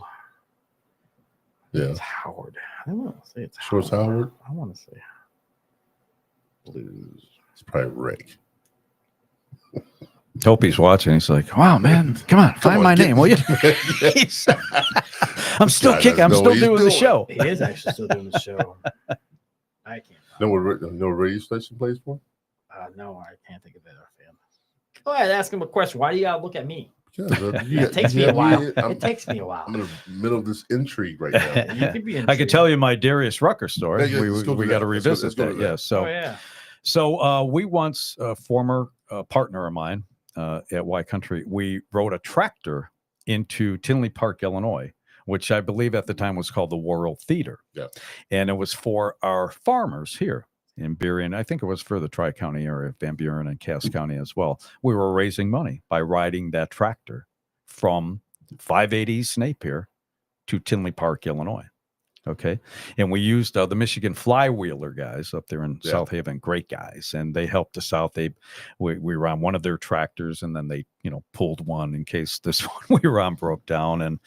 And we had a police escort out of town. So we took it all the way to 12 down to, I think, Chesterton. And then we cut over to Route 30 and took Route 30 all the way down into Tinley Park, Illinois, like to Harlem Avenue there. Okay. Yeah. So we got there, we left at 5:36 in the morning, got there. It was after midnight, raining half the day. Holy crap. We're on this tractor nonstop, and the tractor's going. I think we got up to, there wasn't putting along, but we didn't get, I think 25 miles per hour top speed on it. So, we take, potty breaks here and there, but we did it. We made it, and they Holy waited crap. for us. This was for Farm Aid. Okay. The big Farm Aid Yeah. concert. Yeah. Okay. John Mellencamp, Neil Young, Willie Nelson. Okay. Big Yeah. names. These are the guys putting on Farm Aid, right? Sorry, I just thought of it. Harvey, old Harv, Old Harv. Yeah, you Old were way Harv. off. old Harv Staffer. You were way off. You said Yeah, it was Howie. That's old Harv. We'll have to give him a listen. He's still kicking it with the Blues, so good for him, man. Yeah. So anyway, so this is Farm Aid. Okay, Yep. big deal. Okay. So we ride the tractor and they loved it. So we raised, I think like $8,000, which was great. People were phoning in the radio station and they were checking in with us as we're, on the tractor. And the next day, they included us in the press conference. Now, this is a worldwide press conference under the tent in the parking lot, with Willie Mellencamp and Neil Young and whoever else was there. And Hootie and the Blowfish was there at the time. Okay. So I'm talking to the guys, and I don't recall the guy that had the long blonde hair. He always wore like the ski cap, I forgot his name. I don't know if he was a drummer or what, but I'm like, man, you guys got to get us some country music. I was always promoting country. He says, well, we do. We have, check out cut number 7 on our CD, man. It's country. I think you guys can play it. I think they'll like it, So I checked it out, and it was a good song, but never did anything. Never, It wasn't released as a single. But this is a Hold My Hand. This is I Only Want to Be With. This is Hootie and the Blowfish, in their prime. Okay. They were the band, right? So there's that guy there, then a couple other band members, and then here comes Darius. And he was just the coolest guy. Now, this was before Darius Rucker was doing any country. This was way before. Yeah. Okay. So we're just, just kind of rapping, and he spent about 30 minutes with us. And then here comes Neil Young. Neil Young comes on over, like one of my freaking heroes. Neil Young, man. And he gives you this kind of look, like he kind of, you ask him a question and he kind of looks at you for like a second. He's processing the question, and then he gives you the answer, and he had his fedora on, and he had like a flannel on, and we just talked about a lot of things, a lot of music, obviously. And it's just like, at the end of the day, I'm like, God, it's Darius Rucker and Neil Young in our little circle there. And that was, and Darius was like really cool. He didn't say anything about, I don't even think he knew he was going to do country music at the time. It was all about, Hootie and the Blowfish. And then obviously they kind of went their separate ways, right? They had their falling out or whatever. And then he wanted to do, some country, and the rest is history, as the song says. But he was just the coolest guy. He was just a real cool guy. And, he gave us the time, and then they all signed the tractor. And that's cool. That's cool, they all of them signed the tractor, and I'm sure the Flywheelers still have it. And I'm like, I don't know, can they write on the tractor? I don't know. What if they're not supposed to do that? Right. And these guys over there, they're like, are you kidding me? This is Neil Young, Darius Rucker, and Willie Nelson signing our tractor? Are you? That's cool. Oh, And all the guys from the Flywheelers, they got pictures with them as well. So, that's one of the moments. That's a pinch me moment. And, but that was, again, I mean, Darius was, I wish he was doing country, because obviously we would have had something to talk about. Right. Yeah, it wasn't even in the, in the near future. I just saw him in October or August. Yeah. Are you going, or no, did you see him? Did you? In, Pine Knob. Oh, did you? Okay. Yeah. Uh-huh. Great show, dude. Him and Hootie and the Blowfish was an awesome show. Yeah. Now they're back. They're doing some shows together, and Oh yeah. Awesome show, dude. Yeah. They Collective Soul opened up for him. Oh, really? Yeah. Uh-huh. It really rocked it out. It was awesome. Yeah, but I mean, and you think of a Darius Rucker that could pull that off. Think about it. Maybe. This is one of the biggest bands now. Everybody knows Hootie and the Blowfish. They love them, He and then played his 2 country songs. Yeah, did he? Yeah. He did. Yeah. Yeah. All right. Did he? I'm sure he's saying all right. Yeah. What a great freaking song. He did his 2 main hits. Yeah. And he did it with Hootie and the Blowfish. Oh, he probably did Wagon Wheel too. Yep. Did the remake? Yeah. 2 big songs. That's cool. But he's got some other great country stuff, and I love Hootie and the Blowfish. Who doesn't? Yeah, right? Exactly. I mean, it's just great. But to see him just be so successful and make it in country music, I mean, it took a while. It took a while, a little bit, but he just. I don't know. It's kind of like they did embrace. Everybody just did embrace him. Yeah, he had to earn it a little bit, but after a while, though, yeah. Well, they wanted to make sure that, hey, this isn't a marketing stunt, right? Don't try to fool us, man. We're not like that. And if you're going to, give us some music, I mean, put heart and soul into it, and something that we could play and, wrap our arms around too. And we want to support you, but you got to be real with it. And, and he has, I mean, so it's just, and we love him. I mean, he's a big part of country music. I mean, without a doubt. So, yeah. I think he definitely changed the way of country music was then, and Mhm. opened up a new whole box, a Pandora's box. With, I hate to say it's like with Taylor leaving country Mhm. to go into pop, Right. and him leaving pop to go into or alternative or whatever he was to go into country, Right. opened a whole new box for people to think, oh, I could do this. Yeah. I could do this too. Right. But are they doing it for the right reasons? Is the question. Some are, some not. Is the I question. gotta admit it. I mean, Some are, some not. Some want just to make money and you just got, be you more. got Post Malone. I think he just wants to make money and be who he is, and he wants to do new whole outlet. But you he's, see- he's a country. He's a Texan, so I think So he yeah, truly he has wanted. country in his blood. He's I got think some he- I R&B think he- too. Yeah. And R&B is Yeah. a lot of I country. think he mean, really it's wanted- together, yeah, right. I think hand in Post hand. really wanted to be more country in his life. Yeah. I agree. And someone Yeah. made him to be who he was. He doesn't have the right voice to rap. I don't. In my eyes, he never did. I think he had the best. Well, I beg to differ. He made a lot of money. He off made that. money off of it, but how his voice is and his storyline, perfect for country. Does he fit the country mold though? As far as the tattoos Well, on here's the deal. You face? got to team him up with the right people. Like Yeah. he's being teamed up with Morgan Wallen, who's like a wild man now in country music. And he's Yeah. he's the number one guy, like it or not. And And they love him, Yeah. Look at especially the young girls. They love him. Look so at Jelly Roll. yeah, Look at Jelly Roll too. I mean, the guy came from prison and made his new life, Oh, man, reborn Christian. doing And, some big but up- that's a and- story, and right? yeah, where, that's a story that he did that, and Yeah. but he's still country and he loved it, but he was rap. Right. Yeah, he was rapping. Yeah. He was Yeah. he was a Yeah. he was like a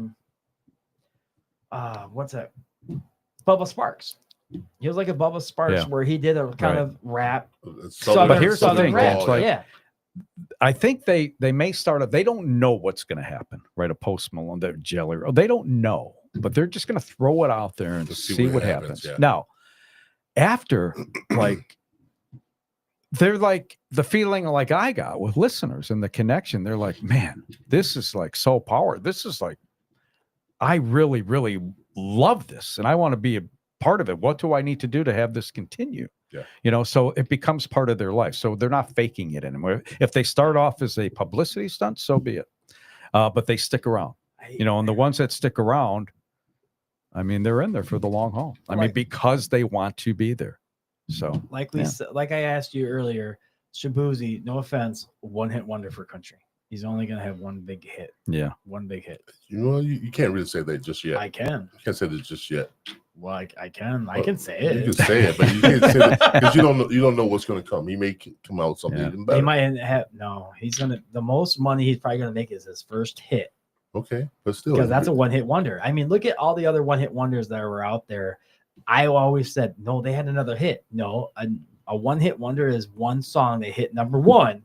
we know they what did one not- hit wonder means. I know, but a lot of people don't honestly because they think, oh, they had another song. No, it never hit number one. You might know it because of the radio. yeah. You might know it Well, because because it you hit number bought his- two. You bought his Yeah.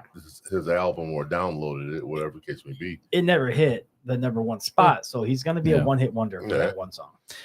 you never know. I mean, he's got to get good songs, you know, pitched to him, and he's got to pick the right ones. That's what Yeah. there would be no Kenny Chesney. There would be no Tim McGraw if they didn't pick the right songs. I'm sorry. There'd be, Exactly. you know, if that was the case, every one of George Strait's songs that he sang would have been a number one song. Yeah. It just didn't happen. He had a lot of stiffs. That's the way it goes, you know, Sure. but you got to make the right decision more times than not. So, but, you know, speaking of like Shabuzi, like the kids, you know, they hear this song, too, they sing along, great Yeah. beat to it, they love it. Who's singing the song? Well, you know what? There's no freaking guy on the radio to tell me who's singing the song anymore. There's nobody in the freaking building. So if you want to get pissed off, piss off a listener, do that. Like Yeah. they're waiting to hear who's singing the song, and there's nobody to tell them Tell- anymore. Because you exactly. know what? Well, we just, you know, Well, we half- can't pay anybody. Well, to half be the here, time so- it now goes across your radio on your car. It says who's singing it and who's doing it and what radio station you're listening to and everything else. It goes across your radio. Yeah. Well, good luck if you happen to be lucky enough to be in the car, and okay, then maybe as long as it's not like you know, broke, because a lot of Yeah. times they I tell you what, I still listen to the radio in my car.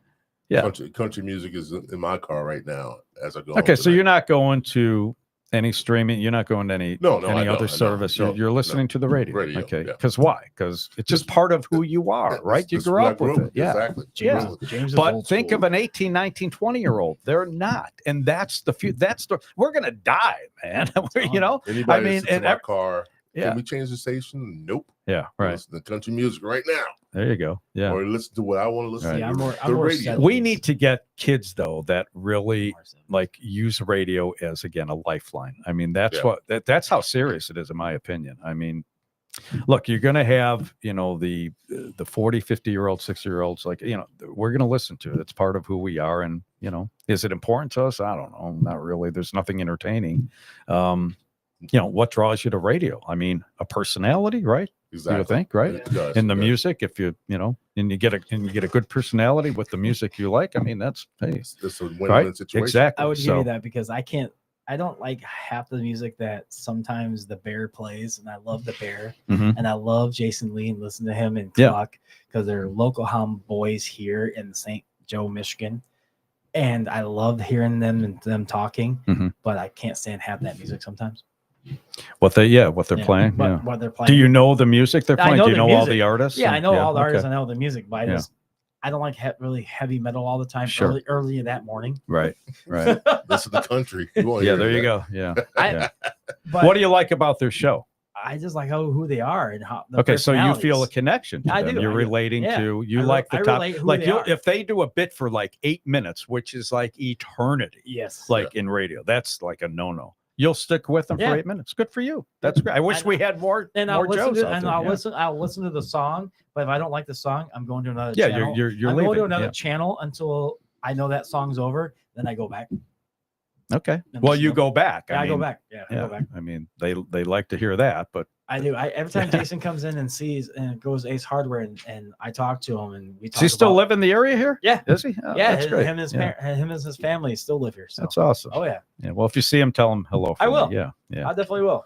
Yeah, we were competitors, kind of, but we were, we- we were radio guys, you know. Oh, And yeah. I mean, he was kicking it at the rock station, and Yeah. you know, I was making my mark with country. And I always say that I stole all of your male listeners over at IRX. Sorry, guys, And- you know, because you didn't give them anything. They came over to this country thing, and they're like, "Hey, this music's pretty good. This guy's pretty cool. I think I'm going to Yeah. listen." And yeah, he took him and Cluck are right, yeah, now up down at the Bear, and they're killing it in that morning. yeah, show Cluck's there. great. Yeah, he's And a good actually guy. he Yeah. left the South Haven. He was in South Haven after a while. He was in South Haven. He went to Really? Yeah. Oh, I didn't know that. Okay. Yeah, they're still great Yeah. guys. Well, that's the thing. We were talking about this radio market. It's like you don't, you know, if you could get some good people, you know, through the doors around here, you know, you feel lucky. I mean, and we've had our share. We've had some great radio guys that have gone on to do, you know, other markets, bigger markets and all. But, you know, that just doesn't happen. This is like a market where you're getting kids out of like a broadcasting Yeah. school, really. And, you know, they're going to suck. And sorry, that's where we live, you know. So had some good people here and provided some good entertainment and good radio. Yeah, over the years. So All right, guys, we're at the top of the second hour. we really, 2 hours in. Told you goes by pretty fast. man, oh man, what didn't we talk about? I have so many stories for This means we have to get you back on. yeah. All right. Oh, please invite me back, Just yeah. book them back again. We at the end of the show, we do a little shout out to whoever you want to. Whatever you're doing next, what's coming up next for you. Just give us a little indication what's going on with you.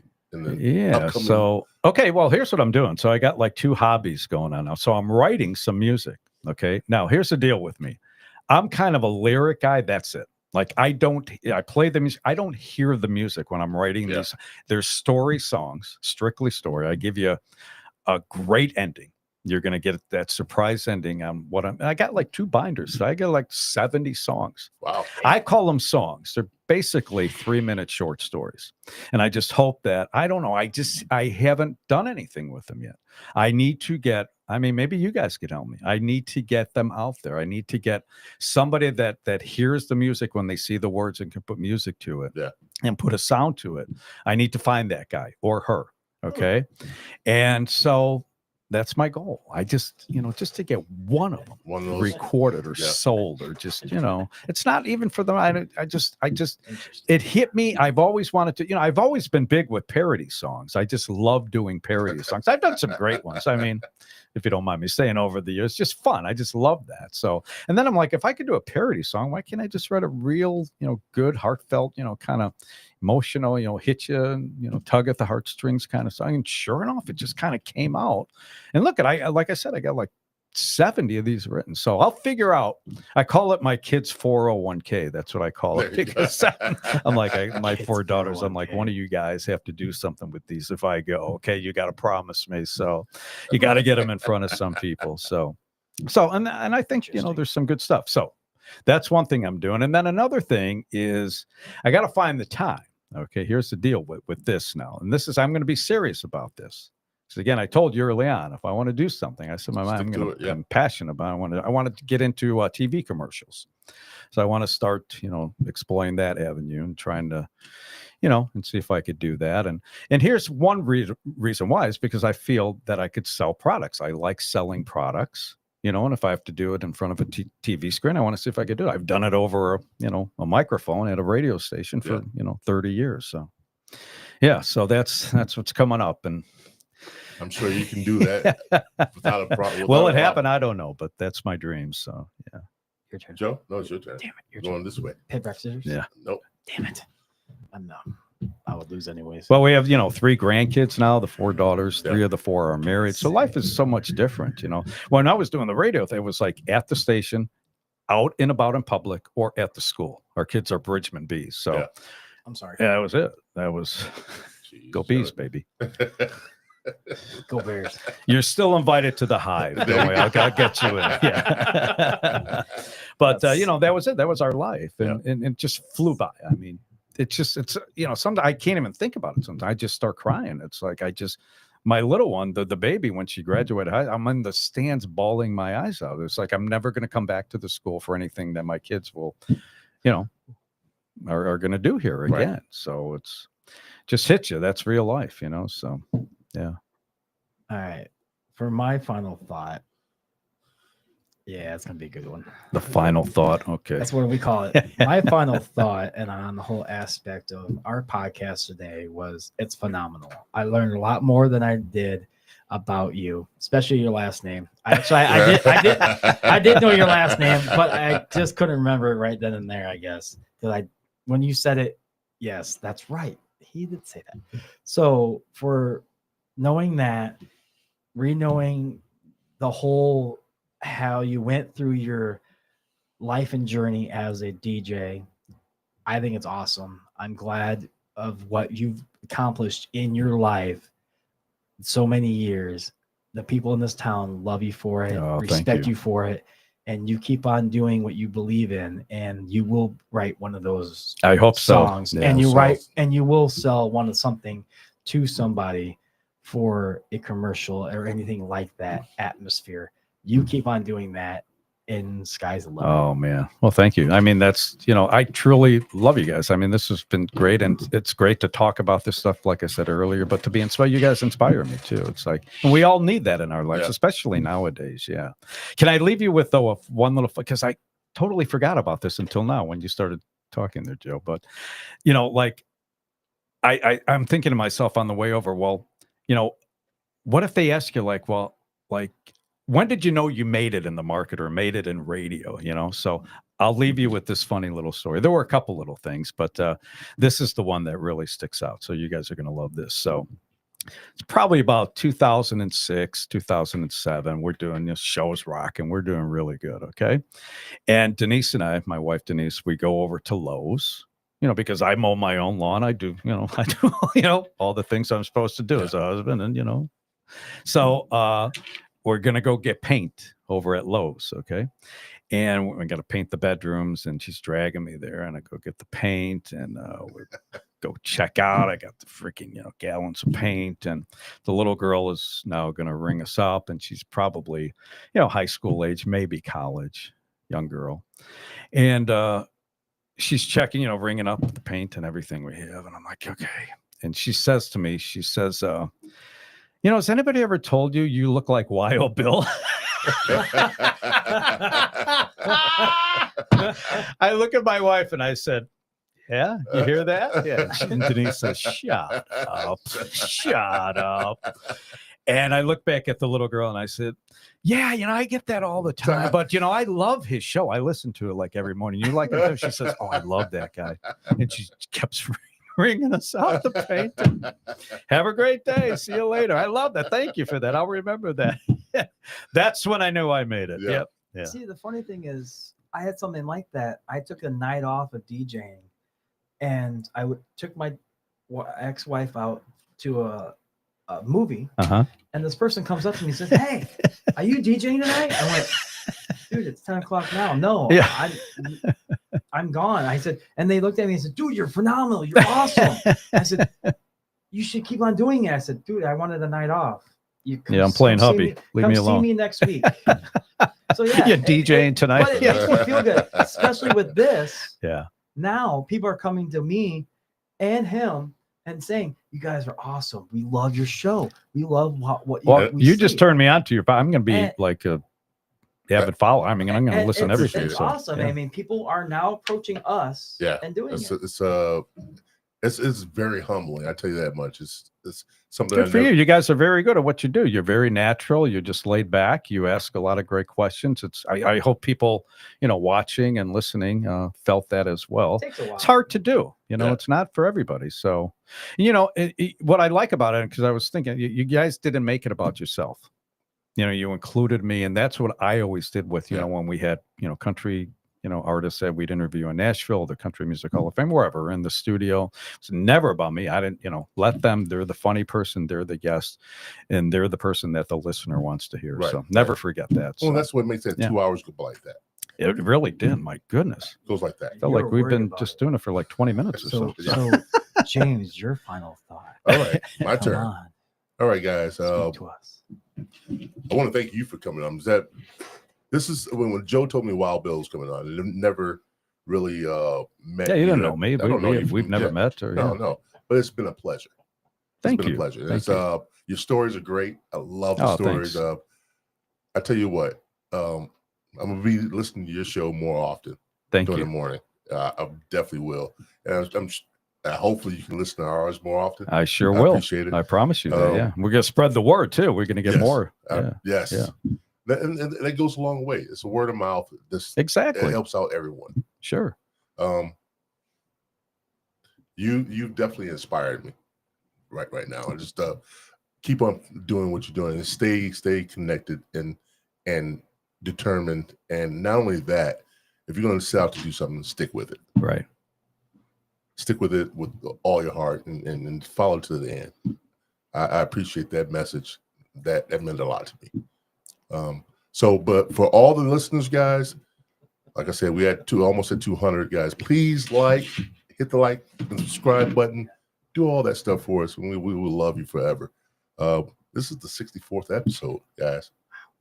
We're moving right And what do along. we talk about? You know, before we went on the air about podcasting, I get asked about that all the time. Yeah. You know, do a podcast or do that. And I'm like, look, man, you have to be committed to it, like you guys are. You know, you can't just do 2 or 3 and then people start tuning in or watching or listening, and And then then you you're not stop. there Yeah. because I'm not making any money yet. I got no advertisers, no sponsorship, and I got a full-time job. And so if you're going to make a commitment, so I applaud you guys. 64. Today's the 64th. That's awesome. Yeah. You're on your way. We're on our way. The hard part's over. Yeah, Really? this is pretty smooth, and we're getting the idea, the Sure. hang of it. So, with that being said, Just remember the listener. That's all. I mean, if you have the listener is Yeah. the first and foremost, you know, most important thing with this microphone, you're going to win, man. I mean, they're going to sense that. They know you're including them. It's about them and not Yep. really. I mean, you got to carry the show. Look, you're going to get, you know, the applause and all, but always remember the listener. Yeah. and with that being said, guys, we're gonna conclude this show. This is the Third Eye Truth Theorem podcast. Came at you again. I'm James Gill, your host. Joe Hill, the co-host. Wild Bill. Well, Bill. Appreciate you, brother. Oh, man. Appreciate it. Great meeting you guys. Thank Appreciate you, it. Joe. Bill Lewis. Make sure you listen to this guy. I can't believe he never listened to my show. Are you Yeah, kidding? yeah. I'm just finding this out. That's the one thing I'm going to remember now from this freaking podcast. Yeah, Yeah. thanks, Joe. You just Hey, put we were your foot in your buddies- mouth on that one. Buddies at all these Good job, concerts Joe. backstage. Yeah. I said, this is the best road crew guy ever, man, that I've ever met. The best grip I've ever met. Yeah. Yes. All right, guys, we're gonna get out of here. You guys have a good night. Thank you for watching. Yep. We'll see you again tomorrow, on Wednesday. Wednesday. Another podcast is coming up. All right, guys, take it easy.